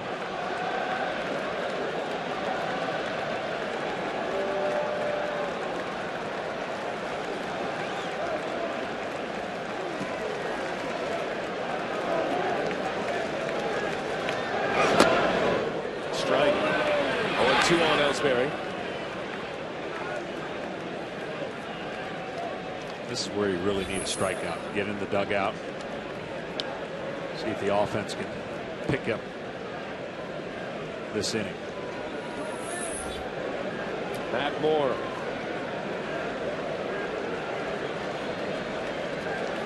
Trying to get through this 4th. Middlebrooks in scoring position for Ellsbury.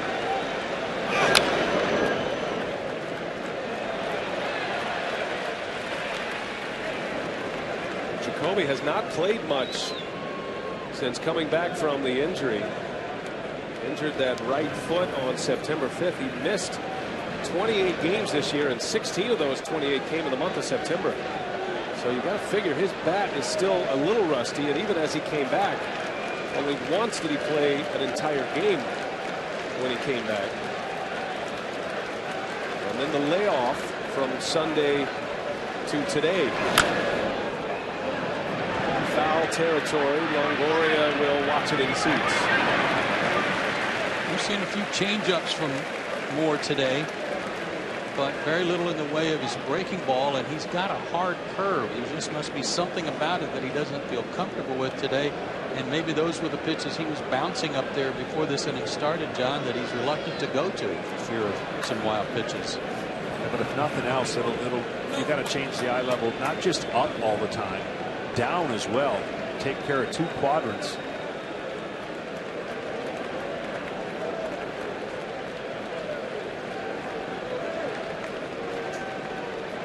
Ellsbury asked for time, didn't get it right away, which he only finally awards timeout. It's a good lesson. He stepped out, didn't hear the timeout call, he jumped right back in there. Just because you ask for it doesn't mean you get it. We'll reset.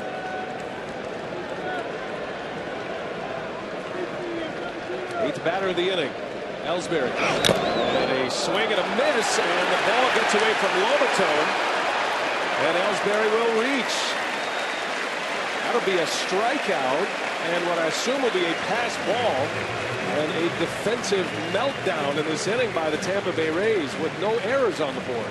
Well, I said you needed a strikeout, but I never anticipated this was going to happen. A ball that goes in just off the tip of the glove, off the shin guard. inning is still alive. That'll be a pass ball for Lobaton. And These are the Joe mistakes. Madden shaking his head. Yeah, these are mistakes that Joe Madden and the Rays just don't make. Again, the second best fielding percentage in all of baseball. Only 59 errors on the year. As you said, these aren't errors on the board, but they are mistakes. You see Archer loosening quickly in the bullpen for the Rays. Been a long inning for Matt Moore. He deserves a better fate. There have been some hard hit balls, no question. Some misplays. As Victorino pulls one foul. It's been a long inning for John Lester too, but you don't mind it when your team rewards you for 4 runs. You got longer time in between innings to go out there and get loose again, but a 4-2 lead is a lot better if you're having to go through a long inning.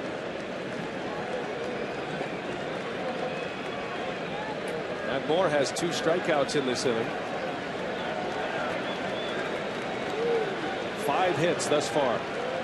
First and third, and a check on Ellsbury.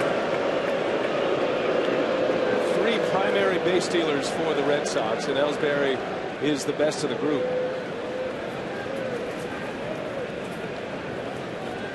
Lester has seen his club put 4 on the board and given the lead. Feels like a great running chance for Boston. Victorino to right field, a base hit, and another run will score. Shane Victorino, like a tennis backhand, just serving one into right. And it's an RBI single, and it's 5-2 Boston. Again, he uses the field more right-handed than left. He got something up and away from him. Did a nice job of just serving that into right field. Wasn't even a strike.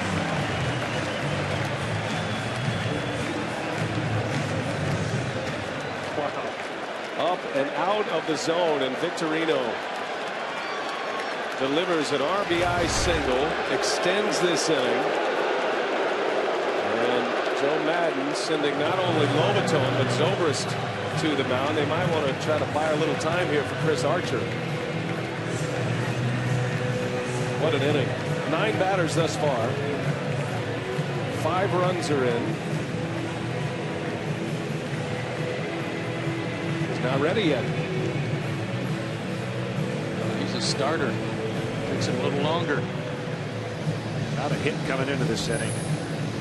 Hit parade. 2 to 6 of them. Now we'll see if the Rays put the stall on here, trying to get Archer in this game. The man who started this inning, Pedroia, with a base hit to center field. That was the first hit of the game for the Red Sox. Matt Moore went through the first 3 with no hits, a hit batter, and a walk. They had a couple of strikeouts, but it has all fallen apart in this 4th. How about that? First time through the batting order, 0 for 9. The first 3 innings anyway.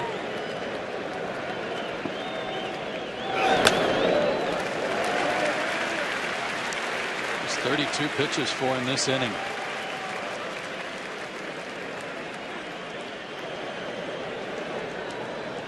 Pedroia did indeed get it going. Johnny Gomes had the big hit. Double off the monster and left. Drove in 2 runs. 10th batter of the inning. And a 2-0 pitch is swung on and lashed foul.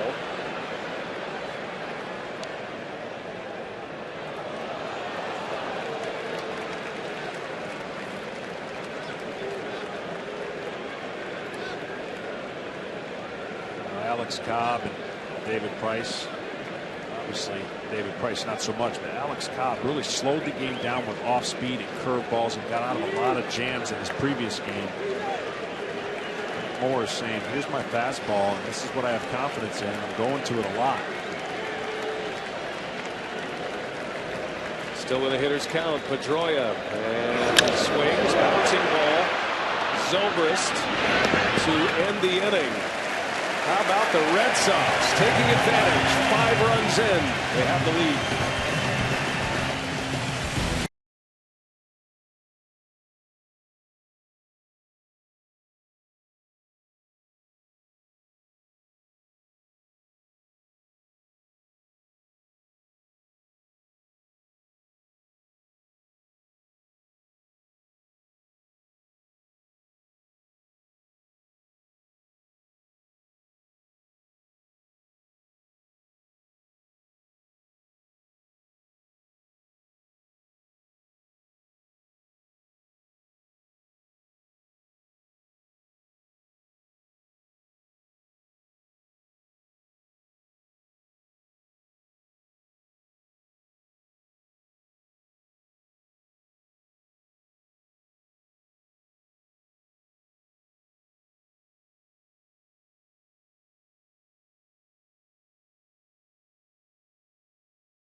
All right, Keith, thanks. How about Garrett Cole?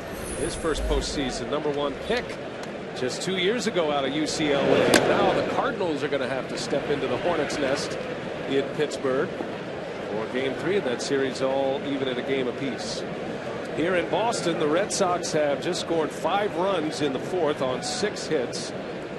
And the Red Sox lead 5-2. A misplay in right field, the big play. Will Myers camped under a David Ortiz fly ball, peeled off, and it felt like, at least in his reaction, that someone called him off. But it certainly wasn't Desmond Jennings, the center fielder. It could have very easily been the Red Sox bullpen, but either way, a misplay, not an error, but a misplay, and it opened up the door for the Red Sox.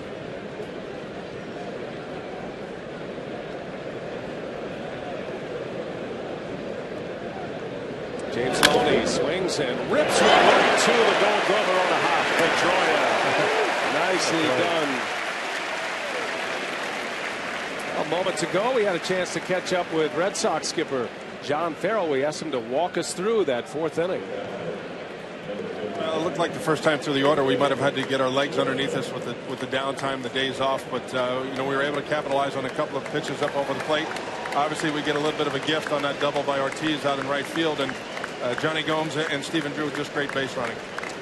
John Lester gave up a couple of home runs. The first one looked like he was certainly upset over not getting a call just prior to the first home run. How about this long rest here with this long inning? Well, you know, he did some throwing as typical. It was almost like as if we had a pitching change inside the length of that inning. So, you know, hey, on the 2-strike changeup, he looked like he made a quality pitch. You know, Rodriguez gets him for a fastball over the middle of the plate. But as we've talked about internally a lot of times, the inning to go out and shut down an offense is after we score, and that's what we'll need right here. And our thanks to John Farrell, spending a little time with us between innings. That shutdown inning after a run scoring inning, and now Lester, who's given up the 2 solo home runs today. Lobatone to center field. Ellsbury is there for out number 2. A couple of hard hit balls, but 2 outs. And we'll go back to the top of the order for the Rays. It really is the most important inning, other than the fact that you start a game, because your team goes out and gets 5 runs. You don't want any sense of letting the other team back in the game. Now, if you give up a run later, it's different than when you give it up right away and give some of those runs back. So 2 balls hit pretty hard, but 2 outs. Here's Desmond Jennings. An offensive swing. Lester came out. He struck out the first 4 batters.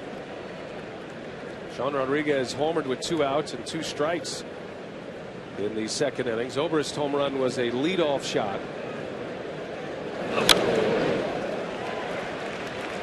And Lester is on the attack. No balls, 2 strikes.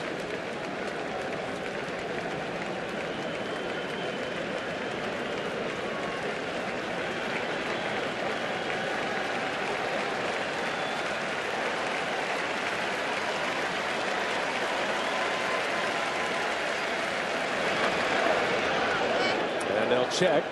Able to check his swing. Ball and 2 strikes. Now Mike Napoli, that was a crucial out at that time, it looked like, for Matt Moore, but then Johnny Gomes delivered with the 2 RBI double. That is the shutdown inning. 11 pitches is all it takes. 3 up, 3 down for Lester.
Big Papi David Ortiz, he'll lead off this fifth inning for Boston. A 5-run fourth on 6 hits and a couple of miscues for the Rays. Now Matt Moore, after a very long fourth inning, facing 10 batters in that frame, goes to work once again. Ortiz takes one inside. It was the batted ball by David Ortiz that helped get the inning started for Boston, and the misplay in right.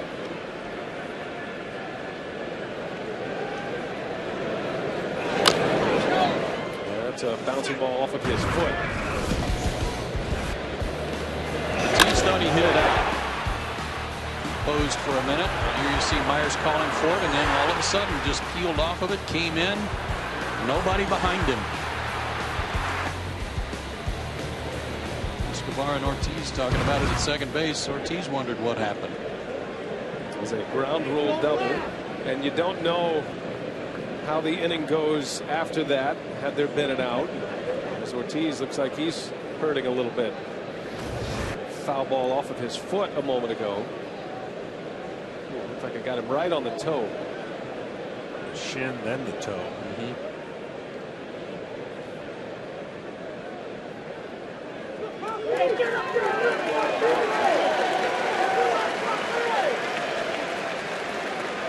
And we'll see if Moore goes right back in there, down and in again.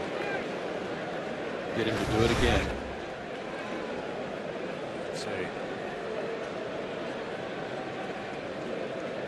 It's a good possibility. Ball and a strike on Ortiz. He'll be followed by Napoli and then Gomes. Back in there, and Ortiz fouls it away. And while there were the misplays by the Rays, Joe, you start to look at that fourth inning and think about the hard hit balls. Even the Johnny Gomes double, a towering fly ball. And then you had Middlebrooks, who laced one off the wall, took a bad bounce, but allowed another run to score. Victorino went to right field with a runner in scoring position. Red Sox did a good job executing around those misplays by the Rays.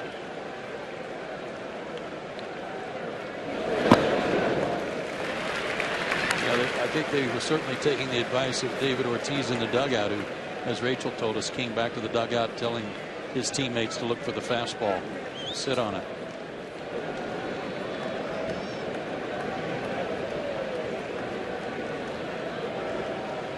And a 2-2 for Moore. Sounded like he broke his bat.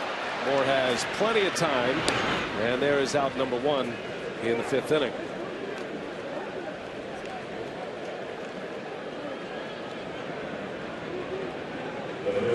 That'll bring up Mike Napoli.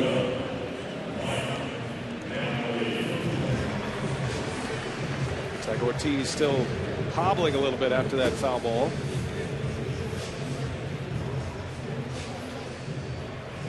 A designated hitter position can be very difficult. Very few do it well. Ortiz has been one of the few who has done it very well. He'll go sit for a while until his next time up. One gone from Napoli.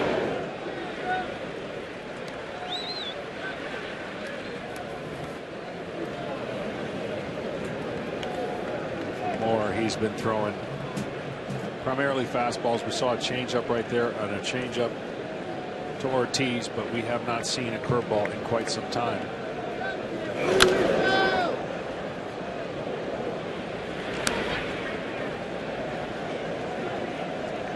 Napoli popped up to second in that fourth inning. That was immediately after that Ortiz double. First out of the inning. Think about Mike Napoli, and one of the reasons the Red Sox brought him over here, because he has been a clutch performer in the postseason. He was going to be the likely MVP of the World Series in 2011, playing for the Rangers. Had it not been for a David Freese triple and a Nelson Cruz misplay, Cardinals went on to win that World Series. But Napoli proved he could handle the big stage.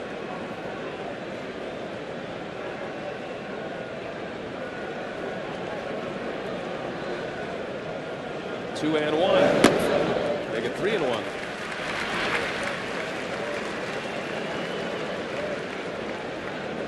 Tampa Bay had Chris Archer loosening up last inning. It looked like they couldn't get him quite ready. At one point, Jim Hickey looked at Joe Madden and said he's not ready, he's not there yet. So Moore stays. And Napoli rips one. That's down in the corner. A couple of hops off the wall. And he's on his way to second. Got a chance here. Rodriguez throw and the tag. Safe. What a great slide by Napoli to the back corner of the bag. Has that chronic hip problem, but able to hustle this one into a double. Zobrist couldn't find him. He was so far to the right field side of the bag that you see Ben having to lunge for him. He thought he got him on the elbow, but his hand might have been on the bag by the time the tag was applied. That was awfully close. What a slide by the big guy. Bam, bam play, and right there, Dana DeMute, the crew chief, with a great look at it.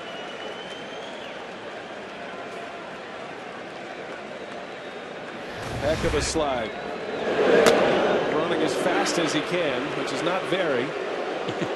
But now he's at second with one out. A double for Napoli. Johnny Gomes will be intentionally walked. A lot of these guys are carrying more weight this time of the year, really, with the beers. That was adopted quite some time ago, and talking to John Farrell, he said, no, not going to happen. They asked him to do it. Wasn't going to happen for the manager, but all the players that could possibly grow them have. Exposing those who cannot. Yes, there were some that should not have participated. Well, Gomes will be walked. By the way, that double he had in the fourth, his first career hit in the postseason. And now 2 on with 1 away. Don't forget, coming up next after we're done here, it's the Dodgers and the Braves, and it is game 2. Zach Greinke up for Los Angeles. Mike Minor will get the ball for Atlanta. And then tonight, 9:30 Eastern, the Tigers and Max Scherzer, the likely Cy Young Award winner this year in the American League, against Bartolo Colon and the Oakland Athletics. That'll be game 1. Tigers A's. That's going to be an interesting series for me. The A's, of course, exceeding all the expectations once again. The Tigers, the prohibited favorites with their starting staff and, of course, their explosive offense. And then Scherzer in a new role, really, leading off the rotation. Justin Verlander has been their guy for the last 4 years. So it's going to be a really, really loud crowd in Oakland. I think they'll open up some seats or two. That is about as rowdy as it gets from the time they enter till the time they leave. Kind of a football kind of crowd. They'll have big tailgate going on. Now here is Saltalamacchia with 2 on. The intentional walk to Gomes. Ray's trying to set up a double play opportunity to get more out of this inning. He might be approaching the end of the line here. Rays have 2 hurlers in their bullpen. Archer continues to throw. And Wesley Wright has begun throwing now. Well, one of the keys for Boston, besides it had a great year, and we could document it with stats, but the starters need to go deep and turn it over to a shorter bullpen in Boston. And then the hitters have to grind out at bats against the Tampa starters and get it into their bullpen earlier. So far, those 2 things are working out for Boston as they've got the lead. Made Matt throw a lot of pitches. It looks like it'll be a bullpen game from this point on for Tampa. Well, John Lester is hoping to carry it at least into the 8th inning if he can. Moore with 102 pitches, and we are only in the 5th. Lamacchia takes a ball.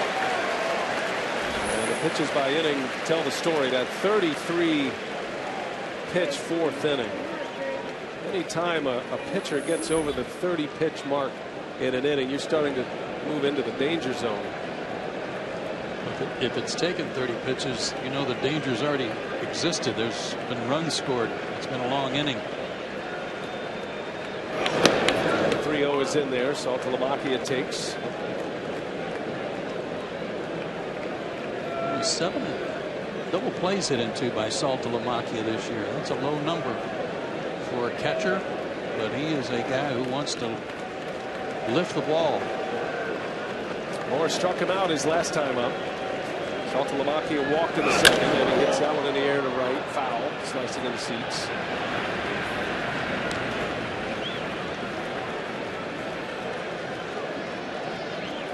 The other thing Boston would like to do to be successful in this series is run. Stolen bases are part of their arsenal.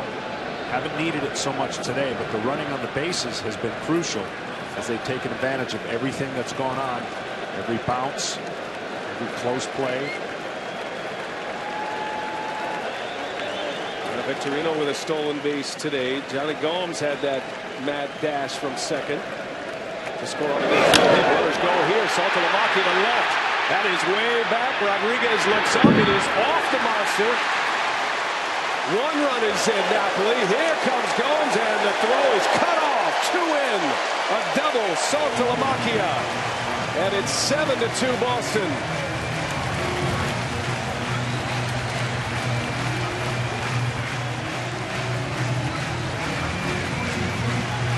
The Green Monster is eating Sean Rodriguez alive. First double off the wall, came down, hit on the warning track, bounced over his head. The next one hit off the wall, caromed away from him. He couldn't knock it down. Same thing there. He was too close to the wall, and it bounced over his head. Pitching change. Joe Madden will take Matt Moore back with him. 7-2 Boston in the 5th.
Well, the Red Sox putting it on the Rays.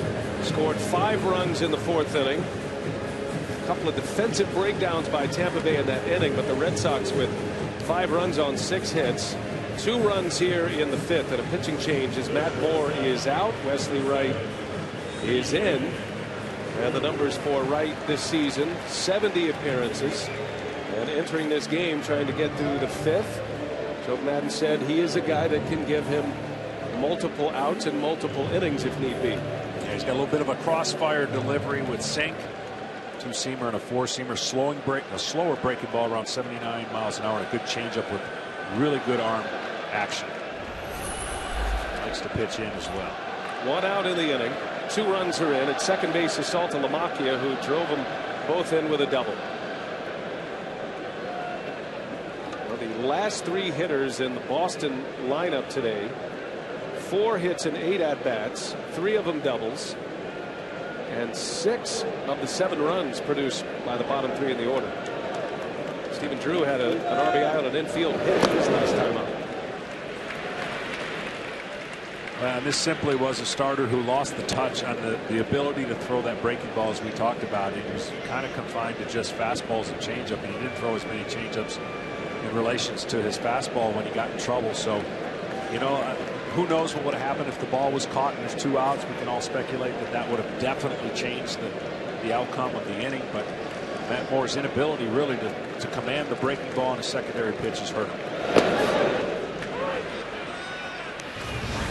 And Matt Moore cruising along through the first 3 innings, and a bitter taste on his way out of this game. Did not give up a hit through the first 3 innings. Only a hit batter and a walk, and then it all unraveled in the 4th. Rachel gave us that great report about David Ortiz coming back in after he scored the run to start hunting the fastball. The Red Sox did. They took advantage. You know, I watch a lot of the in-between innings to see what a pitcher's trying to get established or get going. That's a time in the game where you can work on things. And we did see, as Joe mentioned, you know, consecutive 2 to 3 pitches that hit that not even got to the batter's box as far as distance with his curveball. So maybe those alarming things just said, I can't afford to throw that pitch in any situation. And he never got out of that inning to get to another inning to work on it. You made the point early, the 2 solo home runs by Lester. Certainly you don't want to give up home runs, but solo shots don't hurt you, especially with an offense like the Red Sox. And being here at Fenway Park, as Drew not able to check his swing. Yeah, they rarely beat you. I mean, there's plenty of data to say that it happens where you lose on a solo home run, but in this type atmosphere with the team that Boston has and their ability to score, wasn't going to beat them. So Wesley Wright picks up his first strikeout, first batter faced, and now he'll face Middlebrooks. And they will walk Middlebrooks. Left-handed hitter Ellsbury coming up next. And just to draw the line in the sand on it, if you look at Lester's inning, he didn't get the call he wanted. He was frustrated. He gave up the home run, but he comes back and he finishes off the inning. Now, if Tampa Bay goes on, scores 4 or 5 runs in that inning, you'll certainly be able to look at that missed call, but it's what you do afterwards. And the same goes for Matt Moore and the Rays after the misplay in right field. And it was a tough situation, meaning that you're going to give up a run percentage-wise, so limit it to that. And the one thing, going back to it again, is his inability to change speeds created a tougher task for him, because you saw hitters swinging from their shoes. You saw them got the pop-up, like, whoa, okay, there's a good big out. And then never really made the adjustment with other pitches, and those guys just stayed in there and were swinging for the fences, and it worked out for Boston. Will be Ellsbury, the only guy for the Red Sox in their lineup today without a hit. Ellsbury 0 for 3. He struck out in the 4th inning, but the strikeout pitch was dropped by Lobaton, a pass ball, and that extended the inning. The next batter, Victorino, took advantage with a base hit and an RBI. It was the 5th run in that inning. 7-2 Boston. And Wright to face Ellsbury.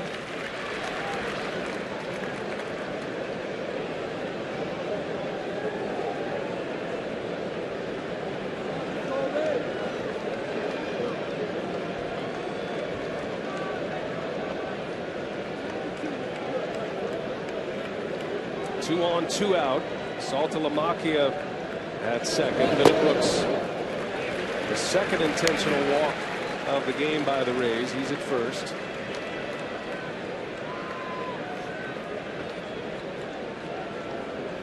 Our first of a triple header on TBS today of postseason baseball.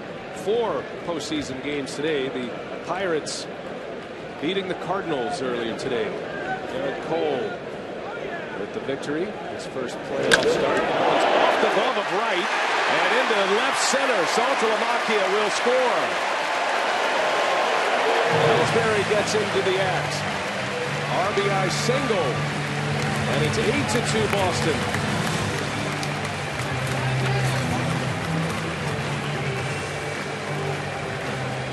And now every Red Sox has a base hit in this game.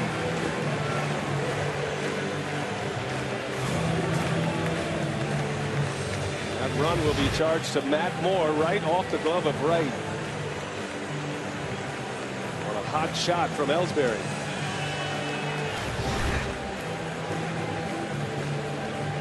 And a pitching change for Joe Madden. Chris Archer coming in. We'll take a break.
Well, the Red Sox lead 8-2. We are with 2 outs in the Red Sox half of the 5th inning, and the second pitching change for Joe Madden. And he goes with his young starter, Chris Archer, who is now in the bullpen with Jeremy Hellickson announced as the potential Game 4 starter. So it's Archer who comes on with 2 away.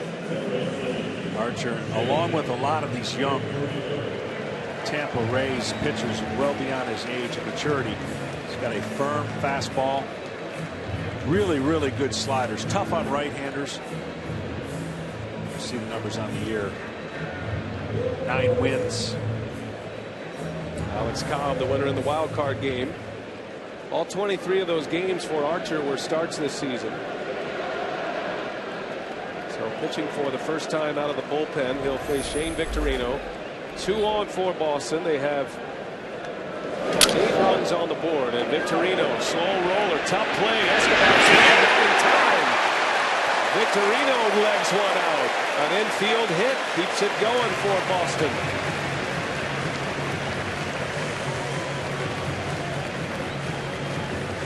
And now the bases are loaded with 2 away. That thumb for Shane Victorino is barking, but he's very happy to have some hits today. Got in on him, broke his bat, and still beat it out.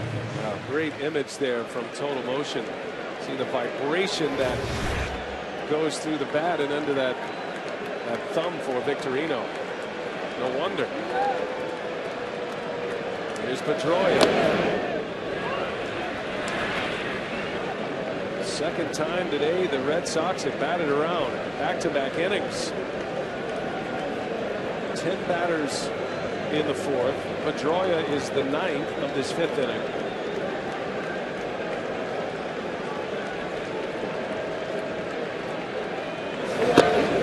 I have to look at your scorecard the rest of the way in. Mine's soup.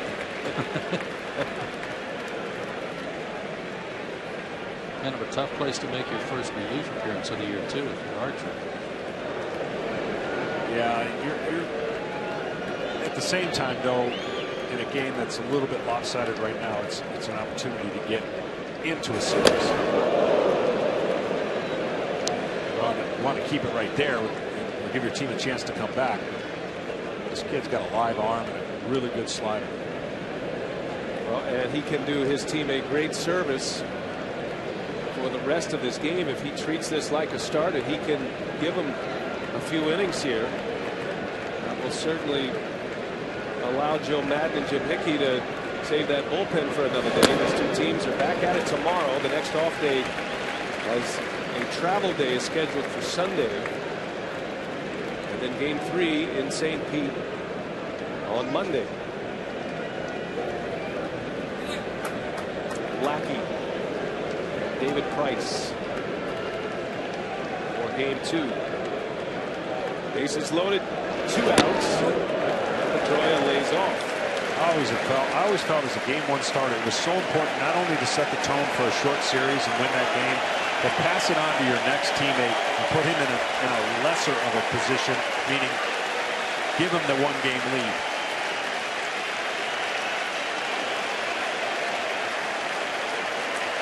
Red Sox Nation thirsting for more.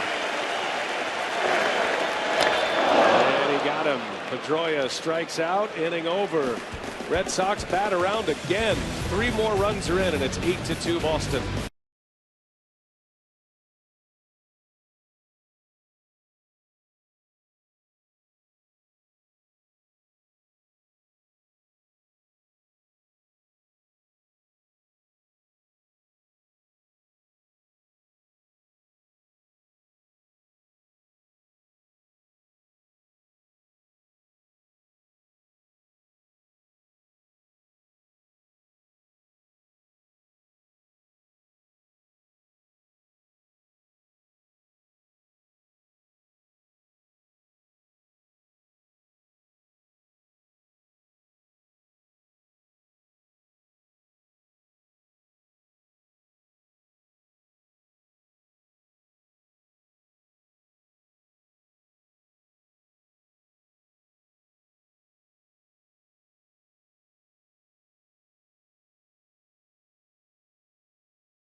Today's pitcher comparison brought to you by Liberty Mutual Insurance. And a short day for Matt Moore.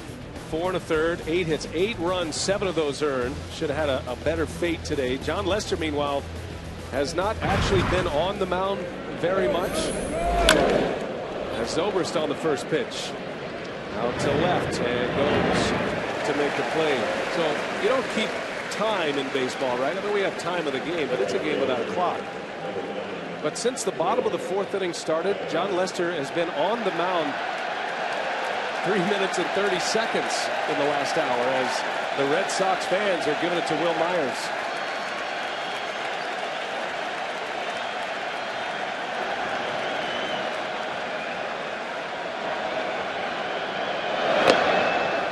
Chanting his name after the misplay in right field that opened the gates for the Red Sox in the 4th.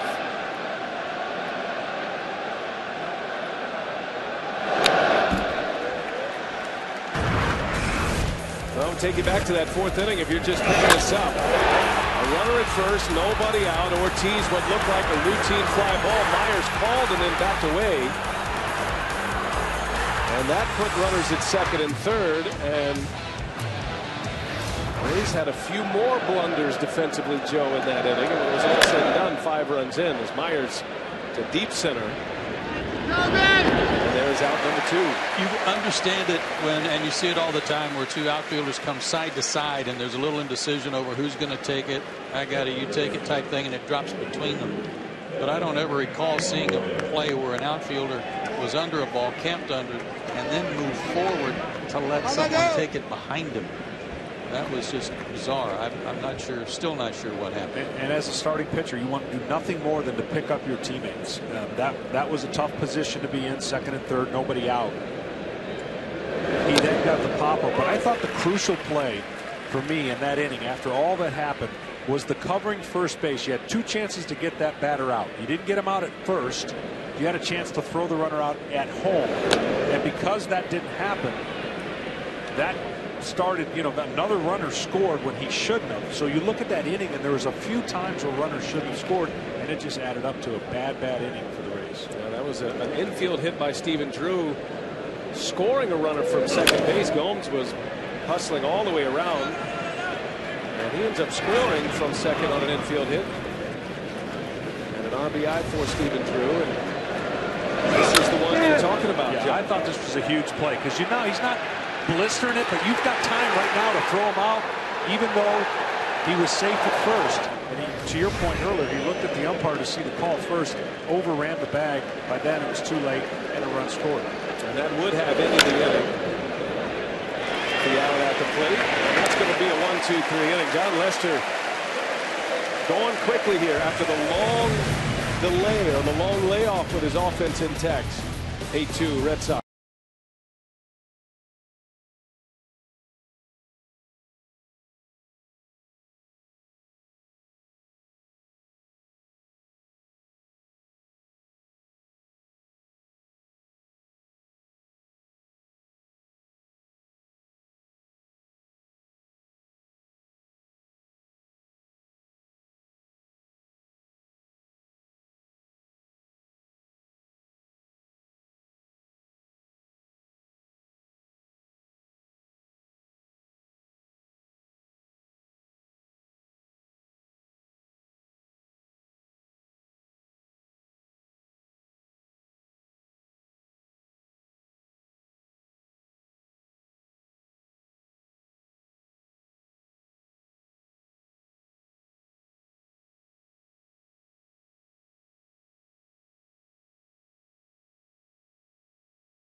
Sunset at Fenway Park Friday afternoon, and moving into Friday evening. Boston leading 8-2. Game 1 of this American League Division Series, with division rivals matching up. Back-to-back innings. Boston has batted around, scoring 5 in the 4th, added 3 in the 5th.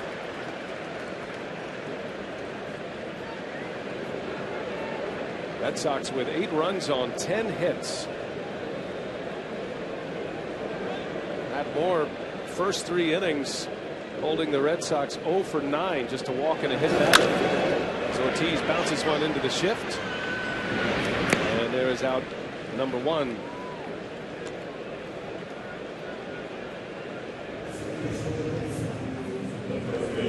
Now don't forget, MLB Network is your home for another Division Series game on Monday. You can catch live coverage before and after every postseason game on MLB Tonight. Check local listings or go to MLBnetwork.com for the game time and channel number. Poppy looked like he was running okay down the first base line. No worse for the wear from that foul tip off his foot. It's been one of the keys to his good years. He's stayed healthy.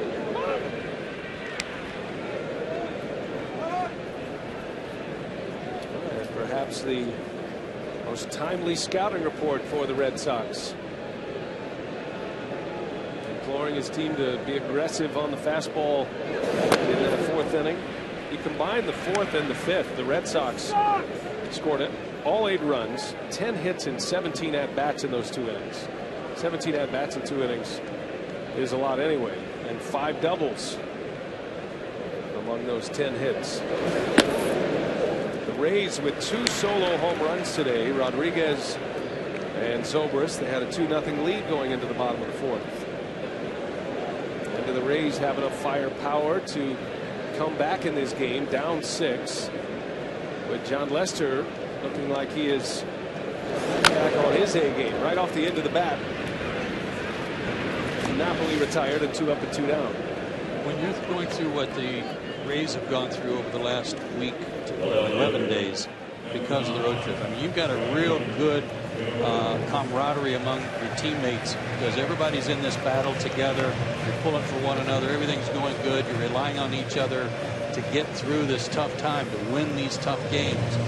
But what they've done, as you mentioned, 12 straight games where they've scored first, and especially in those elimination games, that makes all the difference in the world for your adrenaline, your confidence.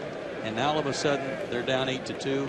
There might be a huge deflation, if you will, for this ball club just for today. I don't think it'll carry over for tomorrow, but this has got to be a point where it finally caught up to him a little bit. The reason it won't carry over to tomorrow is Big David Price is going to be on the mound, and certainly that helps. Oh, and you look at how things have gone down for the Rays, and they have been in the grinder, and they've had an elimination game the last 3 times out. They did it Sunday in the last game of the what could have been the last game of the regular season, 162. That forced them into the tiebreaker with the Rangers on Monday, and then again on Wednesday in the wild card game. But now they know they're settled into a series. It's a best of 5, and because David Price pitched on Monday, he comes right back to pitch in game 2 here. And it's possible he could come back and pitch in game 5 if necessary, which would be next Thursday. Right. And the big thing, and nobody will say it on the other side, but this was almost a must win for Boston from that mindset. You know, you don't ever want to lose the first game at home, but you also know what's looming in game 2, and David Price has been one of the premier pitchers in the game. So John Lester knew what he had to do. John Lackey will be trying to disprove that it's no big deal. But for the Rays, you ideally in every short series want to win 1 to secure 2 at home.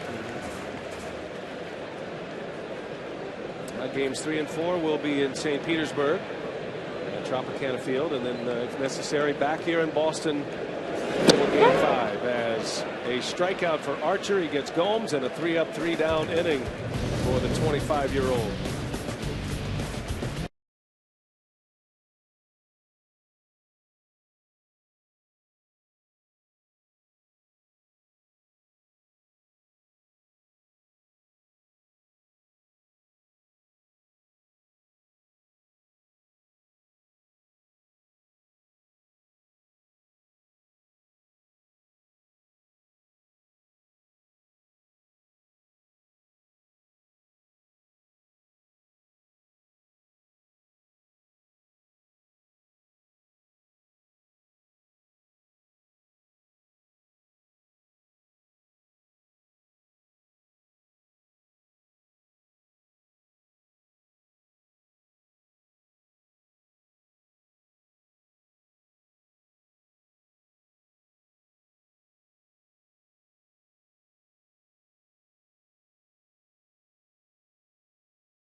ALDS coverage on TBS presented by T-Mobile.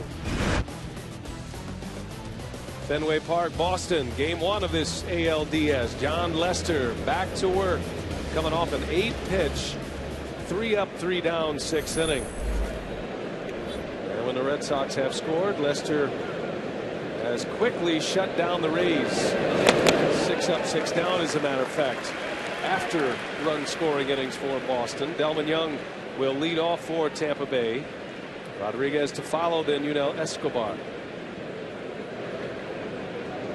A lot of baseball to be played. The Rays have some thumpers in their batting order, but Lester, the Red Sox ace, looks like he is in good standing right now. He has 5 strikeouts.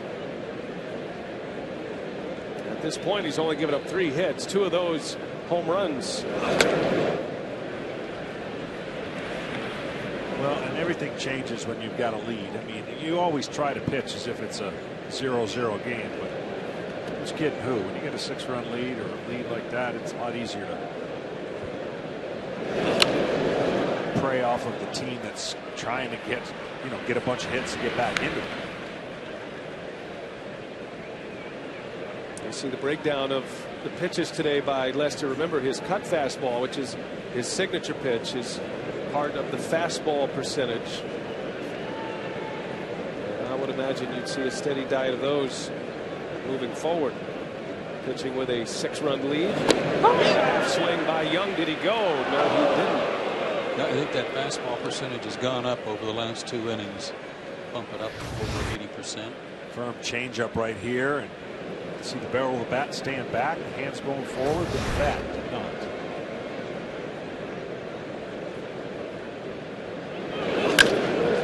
Top spin bouncer over to short, and through for the first out. Well, the Rays, we talked about their wild travel. They ended the regular season on a massive road trip, and this has continued to the postseason. So far, they've traveled over 3,600 miles. St. Petersburg to the Bronx, then to Toronto, Arlington, Cleveland for the wild card game, and then here in Boston. And actually add to that over 4,100 miles through all of those cities. But Joe Madden is the first to tell you that, yes, there has been some travel, wear and tear on the body and whatnot, but there have been days off here recently. Had a day off prior to game 1, and then of course a day off prior to the wild card game that benefit the Rays in a big way, especially with the bullpen and the personnel. I guess the question is, and you don't know the answer, we'll see how they go along the rest of this division series, is Rodriguez out to left, and Gomes for the second out. Physical risk, maybe a little bit along the way, Brian. I would agree, but the mental stress they've been under for the last 5 days, especially beginning Sunday when they had to win in Toronto, man, that zaps you. Yeah, and lost the first 2 games of that series with the Blue Jays. That opened the door. Tampa Bay was in the top spot in the wild card. And Zobrist in the dugout, getting some work on his throwing arm.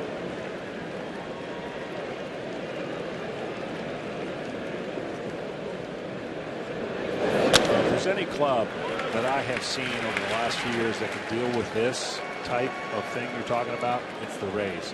They've had a week where they just go and show Legion ball or whatever they've talked to. They don't take BP sometimes. He gauges his team and watches his team and doesn't get caught up with the other things that may make you feel like, oh, if we don't do this, we're not going to win. Or if we do this, it's going to cause people to second guess. They've adapted to everything his manager, Joe Madden, has done, and they collectively 25 guys have adopted. And this is the same manager that after the team lost 6 straight games did a toast on the team charter saying to the best 0-6 team this past week in Major League Baseball. He has an amazing way of turning everything into a positive. He said we'll use it, even as they struggled on their last West Coast road trip of the regular season and needed to win. They started to slip a great deal. They gave up about 8 games in the standings in the wild card race. He still felt positive, said we'll learn from it, we'll be better because of it. So he'll find a way, and it makes the post game press conference all that much more entertaining. And Joe Madden has something to chat about. Still time to come back in this game, not ruling them out yet.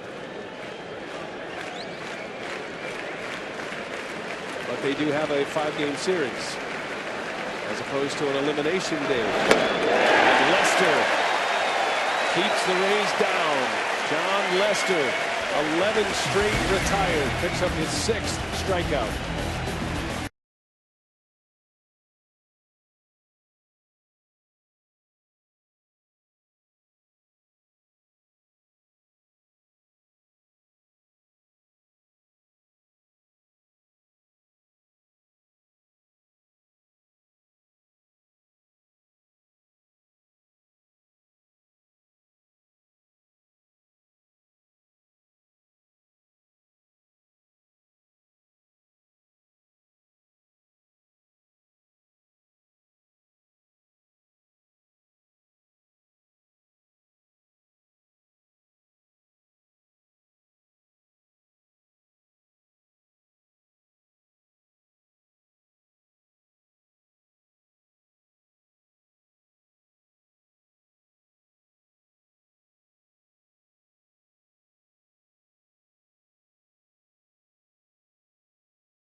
Stretch time at Fenway Park. 8-2 Red Sox in game 1 of this American League Division Series. Home plate umpire Chris Guccione kind enough to wear a microphone for us today, and we captured this conversation on Inside Tracks with catcher David Ross.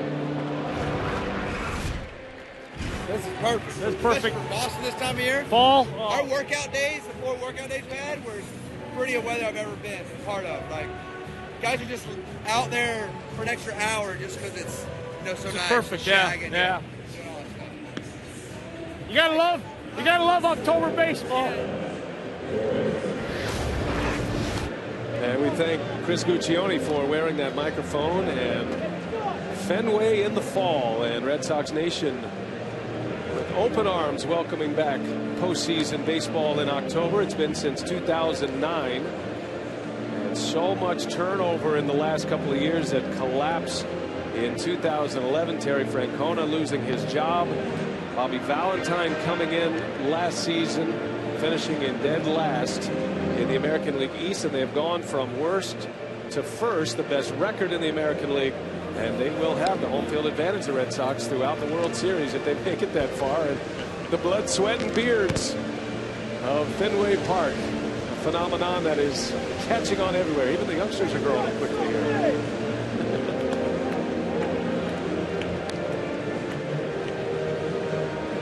a beard aficionado in her own right. Rachel Nichols has more. Rachel? Well, hey guys, Johnny Gomes showed up at spring training with a beard and gave a couple guys some other ideas. We've been watching them, growing them, or in some cases, not having that much success growing them throughout the season. But Johnny did tell me that this moment really felt great, being able to come into this game, because this is what it was all for.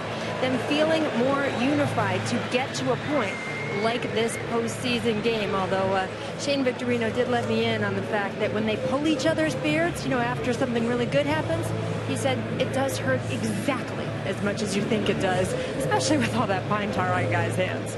There they are. Thank you, Rachel. I know Josh Reddick, he sent out a tweet saying he felt a little slighted by all the beards. He had the glorious beard, of course, with the Oakland A's to start the year. The Red Sox unified this year.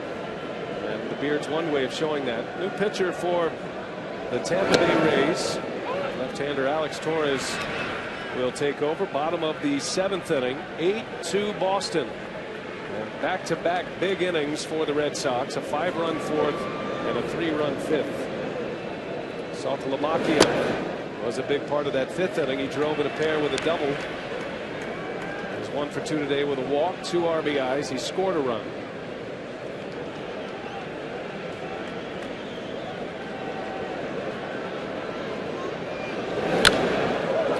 Chris Archer came on, did a nice job for the Rays. He was able to get out of the 5th. He worked a scoreless 6th, and now Torres enters into the postseason here, working the 7th. Alex Torres, not a big guy, good arm swing. Hitter doesn't see the ball. 92, 93 mile an hour fastball, good changeup, good two-seamer. Not afraid to pitch and attack the hitter. And Torres on the attack. Strikes out Saltalamacchia. We send it to Atlanta. Keith Olbermann. Hello.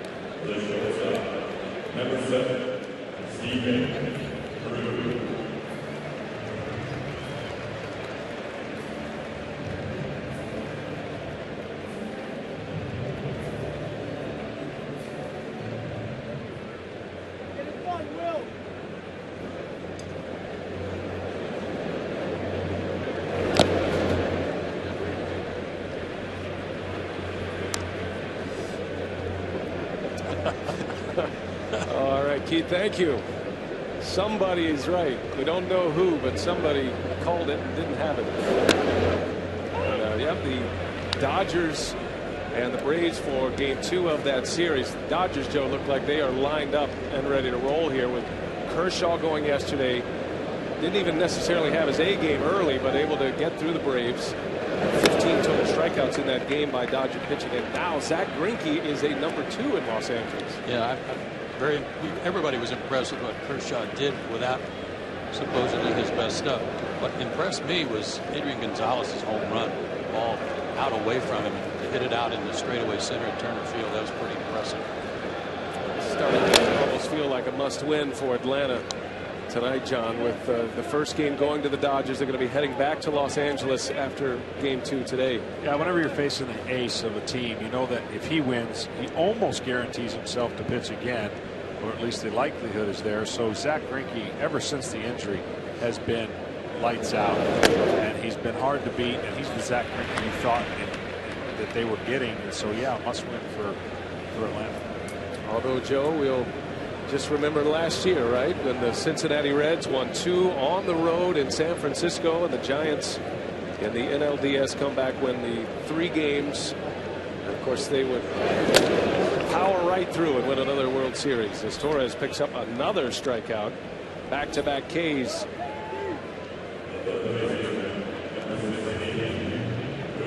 Now we're just getting started with this series. Game 1 tonight. Our upcoming schedule is brought to you by Toyota. Let's go places. And this is how this will line up the rest of the way. Tomorrow is a 5:30 first pitch, and that's Lackey against David Price. And then Sunday is a travel day. Game 3 Monday in St. Petersburg. Game 4 and 5 if necessary on Tuesday, with an off day Wednesday. Could return to Boston for game 5 here Thursday, and that'll be very interesting if we get to that point to see who Joe Madden would pitch in that game. Matt Moore, would he return, or would you see David Price on short rest? Either way, it's going to be a left-hander. This left-hander's pretty impressive. Torres, he's a guy that Joe Madden uses for matchups late in the ball game prior to getting to Fernando Rodney, and they've only hit about buck 75 off of him left-handers all year long. He looks good. Yeah, he attacks with his mindset. You know, it's not 96, 97 miles an hour, and I don't really think, because of the way his arm swing is and it closes up a little bit, I don't think the hitter sees it. I think it appears faster than it actually is to the hitter. Bouncing ball to Zobrist, who makes a play in a 1-2-3 inning. So Torres with a couple of strikeouts.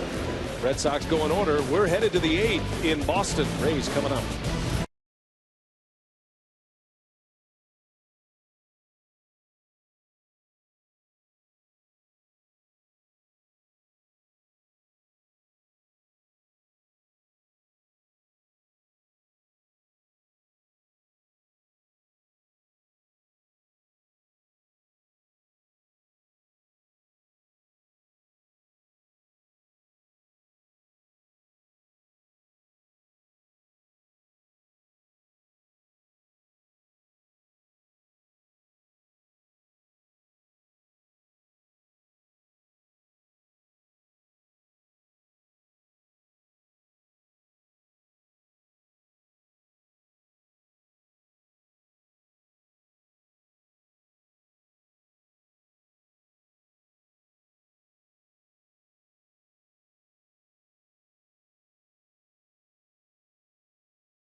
This copyrighted telecast is presented by authority of the Office of the Commissioner of Baseball and may not be reproduced or retransmitted in any form, and the accounts and descriptions of this game may not be disseminated without express written consent. 8-2 our score. Boston has the lead as we go to the 8th inning. 2 big innings by the Red Sox, and John Lester, after allowing 2 solo home runs, has shut the Rays down. John, he's retired 11 straight, has 6 strikeouts in this game, and a pitch count that is in good shape. He might be thinking about the finish line here in game 1 of this LDS.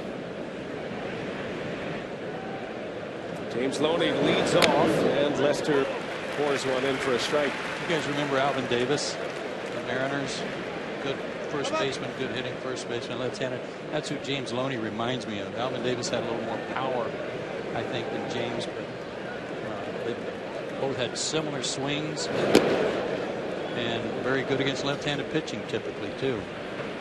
Loney was an all-star. Loney was traded to the Red Sox. That big trade that allowed Boston to free up their payroll. Loney was part of it. Dodgers cleared the way for Adrian Gonzalez to play first base. And Loney finished the season with Boston, signed with the Rays, just a 1-year deal, and he figures to be in demand this offseason. Trying to cash in on a huge year. Interesting that he's hitting 8 today. typically bats third, especially against right-handed starting pitching, and you'll probably see him in the 3-hole tomorrow against Lackey. Lester in a 2-2 count on Loney. Loney and Escobar, big reason why they have drastically changed their defense. It's second in the league this year, just behind Baltimore.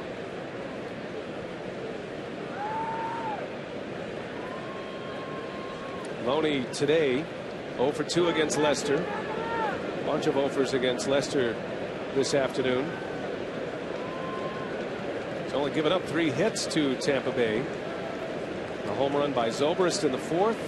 Rodriguez homered in the 2nd to start the scoring. Rays led 2-0 going into the bottom of the 4th. Lester a little bit frustrated in that 2nd inning. Didn't get a call on Rodriguez, but managed to keep his composure. Allowed that other solo home run, but he has shut the door after the big innings by his offense as he walks Loney to start the inning. Well, MLB Fan Cave is coming back in 2014. Players, celebrities, concerts, and more. And you can be a part of next season's team. Just go to MLBFancave.com and apply now. I think that'd be a good place for you, John. Speaking of celebrities, you talking about this John or that John? That John. John Travolta. I'm sure he wouldn't mind stopping by. Yeah, that John.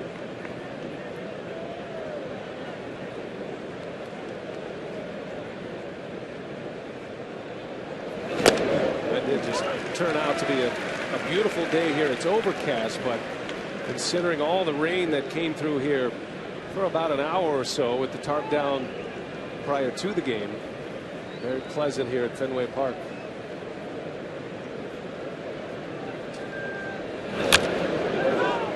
When you saw that, John, what movie does this pop up when you see that? Saturday Night Fever. Okay. Face Off for me. Yeah. Classic. What about you, John? Saturday Night Fever. Saturday Night Fever. John Henry having a chat with John Travolta.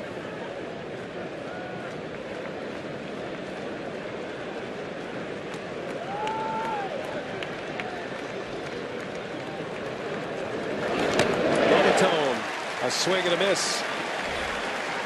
Lester with a spinner in there and picks up another strikeout. That'll be his 7th. We invite you to be the first to know the latest news on all your teams with Bleacher Report's Team Stream app. Stay one step ahead. Check out the Team Stream on your phone's app store today.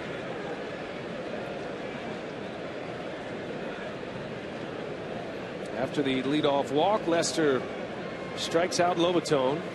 Back to the top of the order in Desmond Jennings. Good news for Red Sox fans if you'd like to look at the historical numbers. And the winning game ones of series in the postseason usually work out very well for the Red Sox. Since their World Series winning year in 2004, Boston has won 6 of 7 series after winning the opener of that series. Good news for Rays fans. The only exception was 2008 in the ALCS. Red Sox won game 1. Tampa Bay would go on to win that series in 7. That was a Red Sox game 1 victory on the road in St. Pete. And prior to that 2004 World Series, the last time the Sox won a game 1 at Fenway and lost a series, that's a famous 75 World Series against the Cincinnati Reds. And all the Reds fans say the Reds were in that World Series. So history is on Boston's side. They've done real well in the postseason at home. You just talked about some series they've won, but they in postseason since 2003 they're 17-9 here. Not as good in division series, but overall their game-by-game record very good. Well, you can talk a lot about Fenway Park and its quirks, and it felt like those showed up in a big way today for the 2 corner outfielders of the Rays. Will Myers in right field, Sean Rodriguez in left field on a few fly balls off the monster. And Sean had a real hard time trying to figure out how to play the balls off the wall. Had 3 opportunities and didn't field any of them. And Jennings draws the walk. So Lester puts 2 on. A couple of walks in this inning. Gives him 3 for the game. And 2 men on with 1 out. That's going to bring up Zobrist, and now Tampa Bay starting to move in to the heavy hitters in their batting order. Quickest way to get them back in the ball game is starting to put guys on base in this part of their order.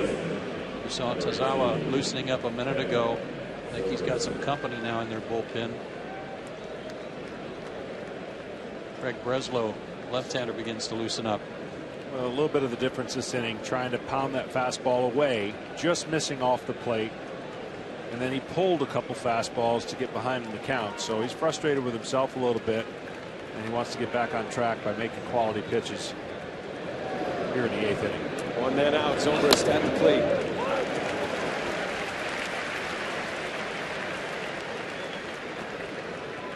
Ben Zobrist, the switch hitter, ultra versatile player for the Rays, but since Will Myers was called up in mid-June, he has mostly been a second baseman.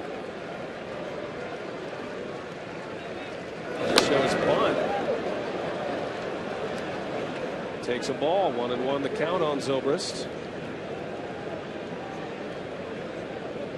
Will Myers to follow. Sure, he'd like to do nothing more than to have the bases loaded or a chance to redeem himself a little bit for the faux pas there out in right field. Did I use that word right? Yeah, that's a good proper usage. Take it back. Zobrist in the 4th.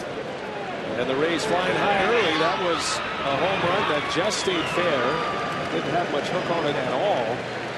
And Zobrist giving the Rays in the 4th inning a 2-0 lead. That came to lead off the 4th.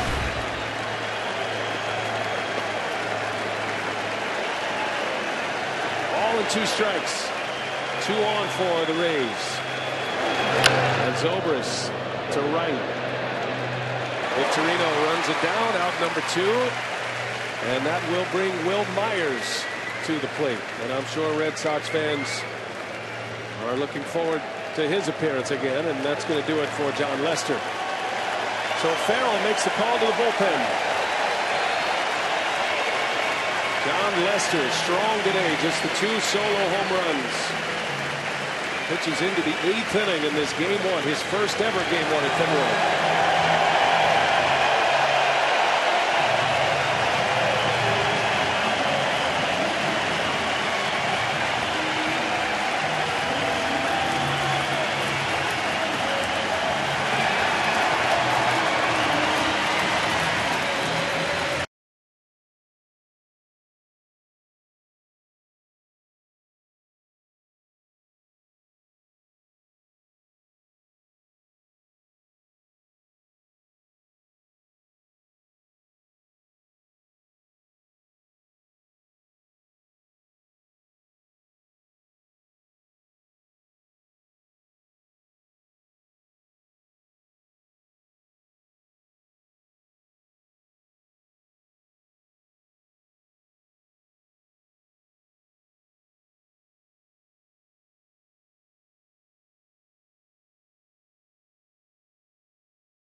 American League Division Series coverage on TBS presented by T-Mobile. Back at Fenway, pitching change as Lester exits to a standing ovation. Rays have 2 on with 2 outs now. John Lester, 7 2/3 innings, 7 strikeouts. He did walk a couple of batters in this 8th inning, but a very good showing here, John, for Lester. You see the numbers at this point. Still a couple of runners belong to him. Yeah, you can see he's a little frustrated. He leaked a little bit with his fastball. You certainly don't want to leave or put runners on and leave the game. Nice lead, 8-2. But Tazawa's coming in, and he's got a sneaky fastball, sinking 2-seamer, 94-mile-an-hour 4-seamer. Pauses with his leg a little bit, split light action. And he's been good as well coming out of the pen. And the chance continue for Will Myers.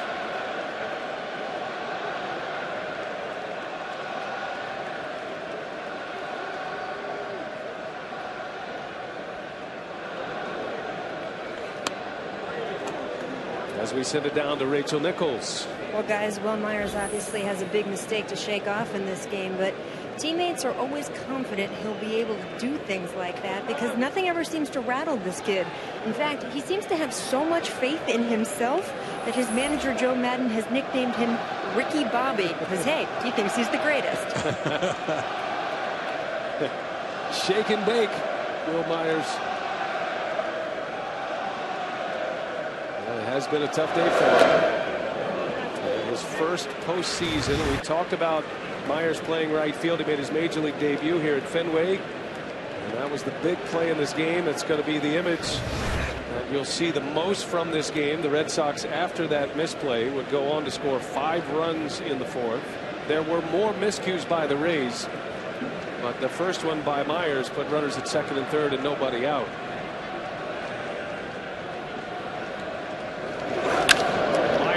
Rifles one to right field. Victorino, very good defender, is there, and that is the inning. Tazawa protects the runs for Lester. 8-2 Boston to the bottom of the 8th.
With an opening night doubleheader on TNT, Derrick Rose makes his return to the court when the Heat host the Chicago Bulls, followed by the Lakers and the Clippers, the Battle of LA.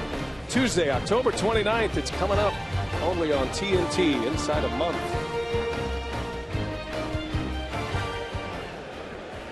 Back at historic Fenway, and the Red Sox comfortably ahead of the Tampa Bay Rays, 8-2 as we go to the 8th. Jamie Wright is on the mound for Tampa Bay. Jacoby Ellsbury leading off. Interesting note for Wright, after 18 years in the major leagues, he's appearing in the postseason for the first time. He and David DeJesus making their first postseason appearances. His numbers in the regular season.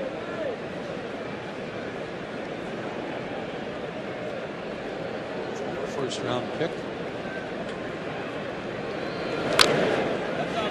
Sinking fastball, tight slider, but it doesn't matter if he faces righties or lefties, according to Joe Madden. He's pitched some big innings down the stretch for the Rays.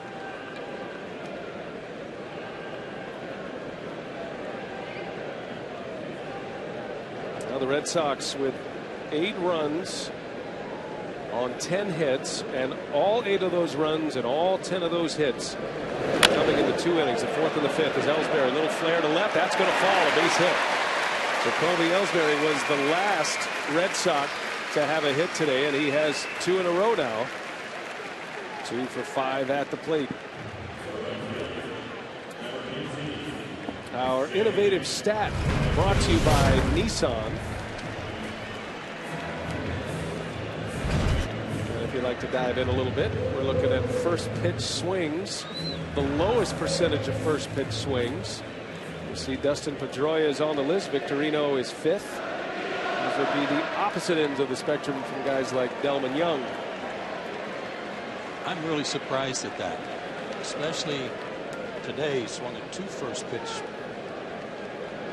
offerings, but he's also one of those guys that loves to ambush you after a pitcher's meeting or after a play where maybe there's been a lot of base runners, a lot of chaos.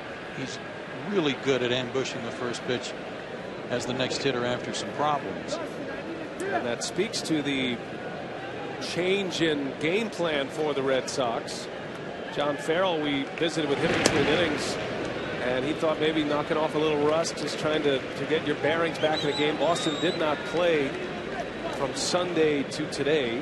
They did have an inter-squad game, a simulated game, but that was more for the pitching than anything else. But they went up there hacking in that 4th inning. Victorino in that 4th, after Ellsbury reached on the pass ball following the strikeout. Victorino had a base hit to right field, and it was not only above the strike zone but outside by plenty. A shoulder high pitch that he drove into right field for an RBI, and that was the 5th and final run of that 4th inning. Ellsbury takes off, and no throw by Lobaton, and the Red Sox keep the pressure on even with a 6-run lead. Ellsbury steals the bag and now in scoring position in the 8th. Right, they never stopped him. Watch this. Walking lead. He never stopped, never made him stop striding off. That was a gimme for Ellsbury. 52 stolen bases in the regular season, and impressively caught just 4 times. Jacoby Ellsbury. And I'm sure that is a great sight for John Farrell to see him run. It means his foot is healthy enough to do so.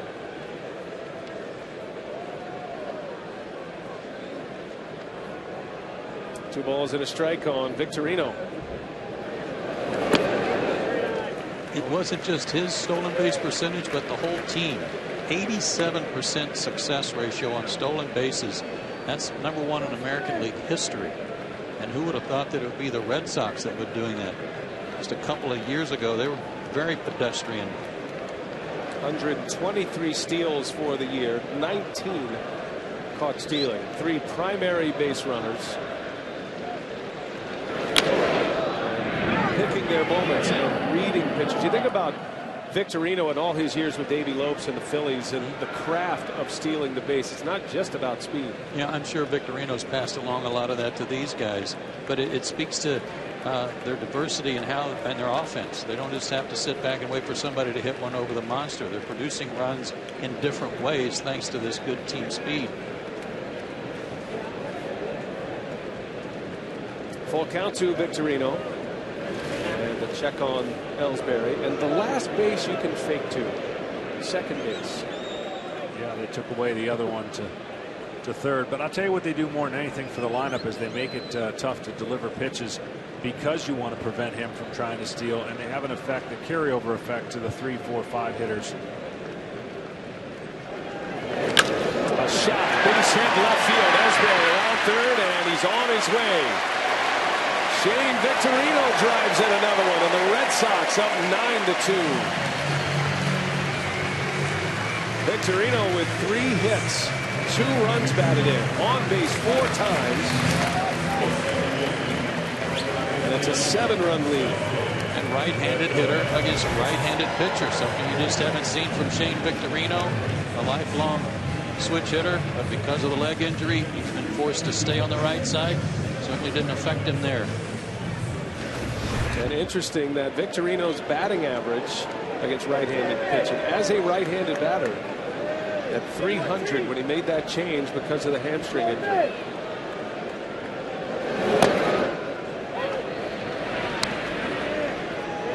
And my question is for Shane Victorino, does he go back to being a switch hitter once he heals and gets into next year? Does he stay exclusively right-handed? On occasion, he did hit left-handed after the injury, but not very often. I'll bet he'll pick some right-handers to go back left-handed on. Yes, no doubt. He also had a hit off Archer back in the 5th inning. That was an infield hit, though. Pedroia, slow roller, rolling foul. Jamie Wright has a really big leg kick, which makes it easier for base stealers to run. I'd be surprised if Victorino goes now. That may have just stopped the running game. 7-run lead, 6-run lead. Working on the future for Ellsbury, but I'd be surprised if he went here in this situation. Well, the reason I don't think there was any problem with Ellsbury going is because they weren't holding him. I mean, he just kept walking off, and hey, if they're not going to hold you and make you stop, go. That turns into a run. Take as many as you can. And there goes Victorino with a swing and a line drive, base hit. Hit and run to perfection. Pedroia singles. Victorino to third. Still nobody out for Boston. That looked like that whistled right by Victorino's nose, too, as he was headed to second base. It's a breaking ball down, and look what a great job of hitting that is. Didn't try to pull it, knew the runner was going. He's going to vacate the second base area, and just textbook. Yeah, straight steal there, though. Victorino never even looked back to see the point of contact. That's why that ball came so close to him. And on an 0-2 pitch, when a catcher has to go down to try and block a pitch and you get a base hit out of it, that's a pretty good hitting. First and third for David Ortiz. And the Red Sox trying to add the numbers here. Ortiz with a double, credited with a double on the misplay in right field in that 4th inning. We see the shift, and we're looking at first base right here. But now Victorino has been allowed to get so far down the line because there's no third baseman. So anything remotely in the dirt or gets away, you can see right there, nobody to protect that base. Now, of course, the score being 9-2, you'd say, what's, not a big deal. But later on, when this situation comes into play, Tampa's going to have to decide how they want to play it.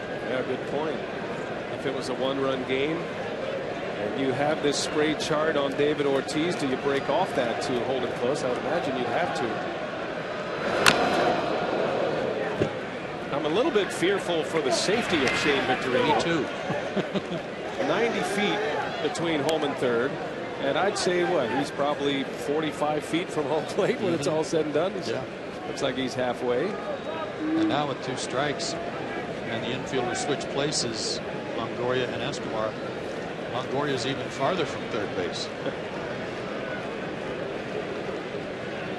Ball and 2 strikes. Still nobody out. Get it out of the glove of Lobaton. Did a good job to keep that one off the screen. Victorino could have walked home. This is kind of what I was talking about. This ball, let's say it just pops away 2 feet, he scores. But he was able to catch it back right quickly. Let's watch how quick and how short a distance he can almost. He's thinking about it because there's no fear of having to get back.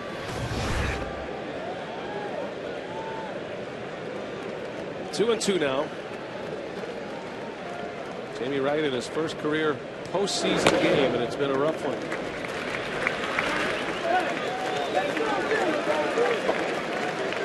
Three straight hits. Red Sox with 13 hits. Napoli waits.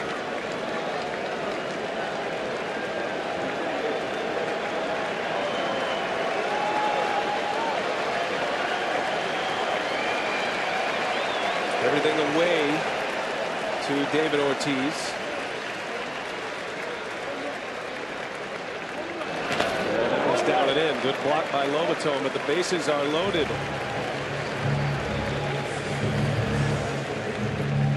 And Jim Hickey is on his way out.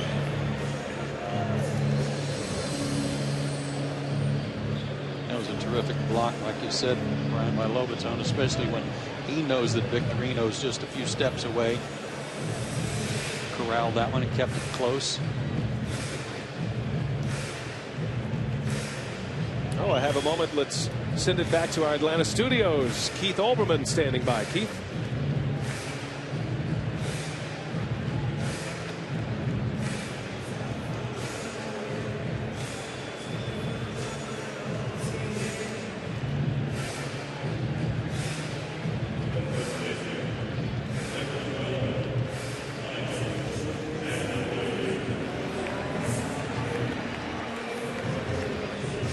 Thanks a lot, Keith. The Dodgers out in front early with Greinke on the mound. Greinke had a great finish to the season. Overall, had a fantastic year. Former Cy Young Award winner. Mike Minor's had some first inning problems recently, too. Got him again tonight. Well, here is Mike Napoli. 1 out of 4 today. Every Red Sox starter in the batting order has at least 1 hit. A big day from Victorino, who has 3 hits and 2 runs batted in. Big damage done in the 4th and the 5th. And now Napoli, who hustled his way to a double in the 5th inning, batting for the 5th time. He's a guy who likes the ball down and out over the plate. This may work to his benefit, with Jamie Wright being a sinker slider guy typically. 3 grand slams in the regular season. Anytime you can get your name on a single season leaderboard with Babe Ruth, you're going all right. There's one away from tying the Bambino. He's looking to do big damage.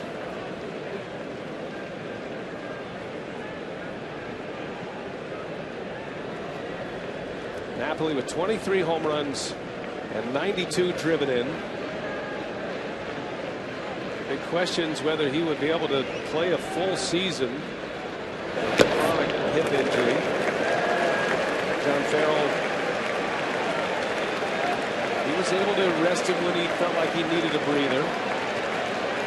Managed his playing time well. Napoli, when it was all said and done, ended up playing in 139 games. Red Sox fans hungry for more.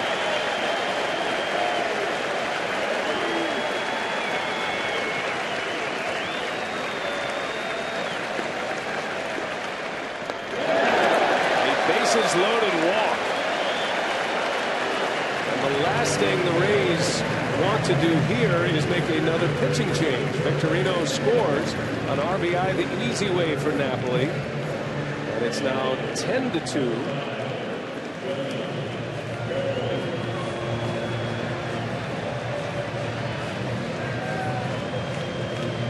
Love watching Johnny Gomes hit, and I have for a long time, because wherever he's played, poor guy, he's never been able to find a helmet that fits.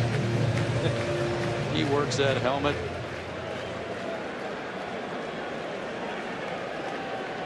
Someday they'll find one that fits him.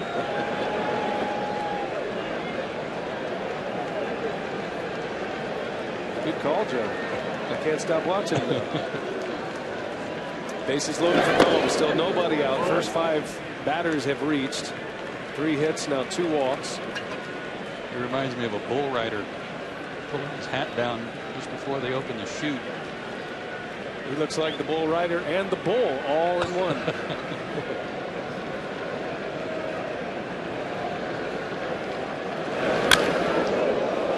Show you how good the Boston offense is. Just about every category, they're top 5.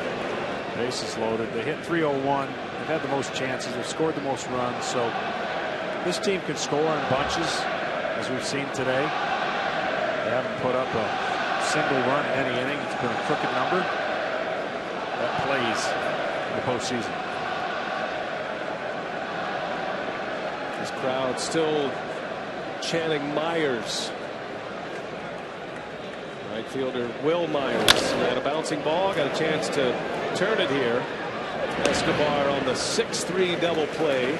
Another run will score to make it 11-2. No RBI for Gomes. But a run is added to the register. And it's a 9-run lead. 2 gone in the inning for Saltalamacchia.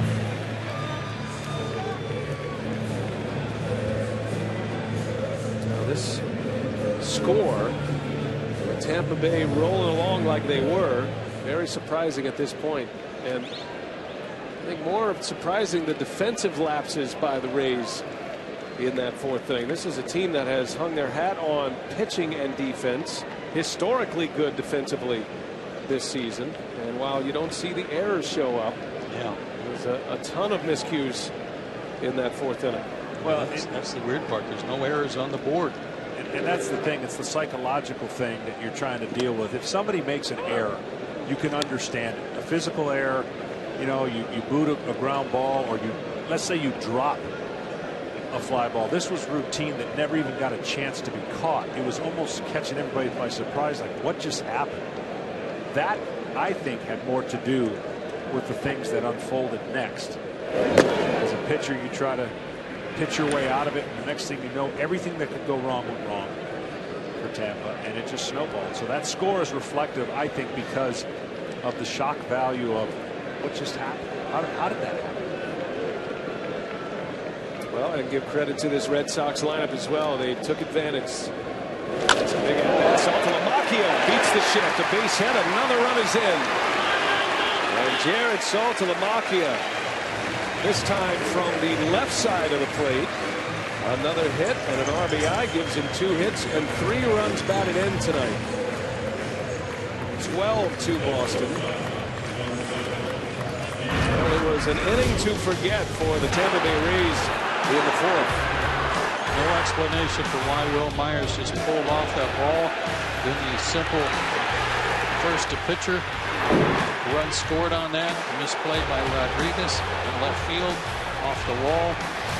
He had 3 opportunities off the left field wall and couldn't corral any of them. And that was the one thing that Joe Madden said. We don't mind not taking BP. We would have loved to get some fly balls and ground balls to get used to this field.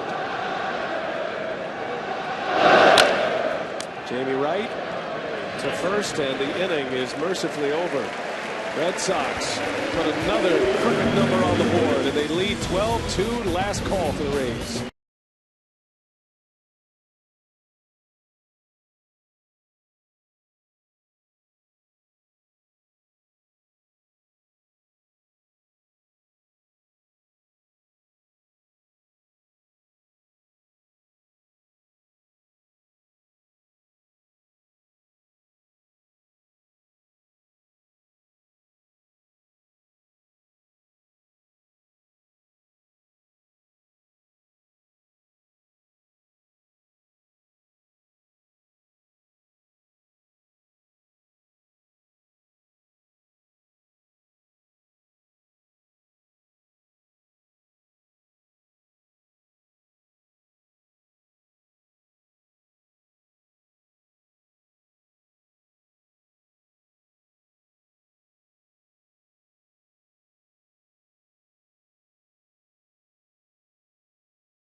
Still in shouting distance.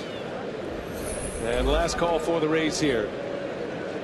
12-2 Boston. Another big inning for the Red Sox. Twice they have batted around in this game. They brought 8 men to the plate in the 8th inning. 4 runs in the 8th. And now it's going to be Ryan Dempster out of the starting rotation for the Red Sox in the regular season. Moved into the bullpen. In a spot he has some familiarity with. Was a closer in the big leagues with the Chicago Cubs. And he'll be used out of the pen. Could see him in some late leverage situations for the Red Sox. I'm sure John Farrell is excited about getting him a postseason appearance out of the bullpen in a 12-2 ball game. A little bit surprised he's starting out of the stretch, maybe adapting to this role and saying most of my pitches would be out of the stretch, but a starting pitcher normally works out of the windup. Made 3 relief appearances during the regular season. David DeJesus getting an at-bat. His first postseason. Probably see DeJesus in left field tomorrow. With the right-hander John Lackey on the mound for Boston. He's got a revolving door out there, Joe Madden. Today it was Sean Rodriguez, and while he had his troubles in left, Rodriguez hit the home run that opened up the scoring in this game and made a very nice catch on a dive. On DeJesus. They'll get the call tomorrow, I'm sure, as he strikes out. On the first out of the 9th. For Dempster. Well, you can watch every game live when NCAA March Madness returns to TBS, CBS, TNT, and True TV this March. For the first time, the Final Four will be on TBS. Don't miss a moment of the action starting in March on TBS. And will the Michigan State Spartans be there? Guarantee it. It's Kelly Johnson pinch hitting. So Madden taking this opportunity to get some of his bench players today. Some playing time in this game 1.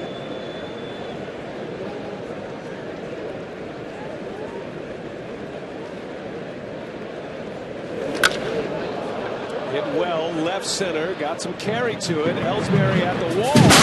High off the wall. Extra bases for Johnson. He's on his way to third. And a triple for Kelly Johnson. The Red Sox outfielders made a mistake there, just that they both went for the baseball.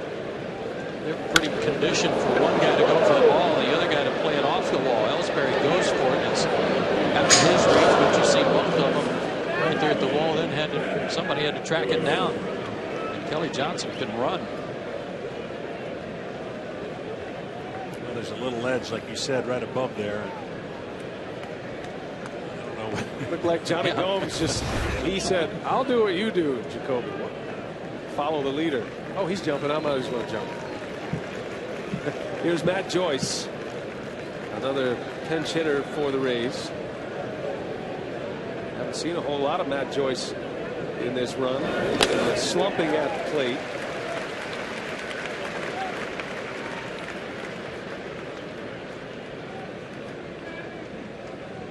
Triple by Johnson. Well, you can use every inch of a baseball game to your advantage. Sometimes you got to get creative, but in the first game of a division series, especially with a couple of guys that have not played in the wild card game or even in the tiebreaker game, and Matt Joyce, Kelly Johnson. Got to be something, Joe, to that first at bat, getting it out of the way. And get a little comfort level for the next one. For a guy like Kelly Johnson, some confidence on top of that. If Joyce can get the run in, it'll make him feel good for his next time around, too. And a swing and a miss, so Dempster strikes him out. 2 gone in the inning, a couple of Ks, and the Rays down to their final out, Yunel Escobar. Well, John Lester was terrific today, gave up the 2 solo home runs, but when the Red Sox gave him a big lead, he had the shutdown innings. Pitched into the 8th inning today. On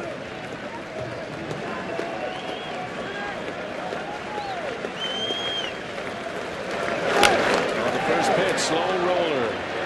Pedroia takes care of it, and that's the ball game. The Boston Red Sox hold serve. They win game 1 of this ALDS in convincing fashion.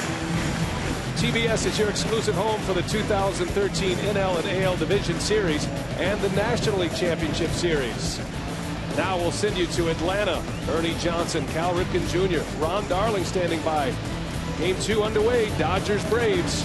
We'll see you tomorrow for Red Sox Rays in Game 2.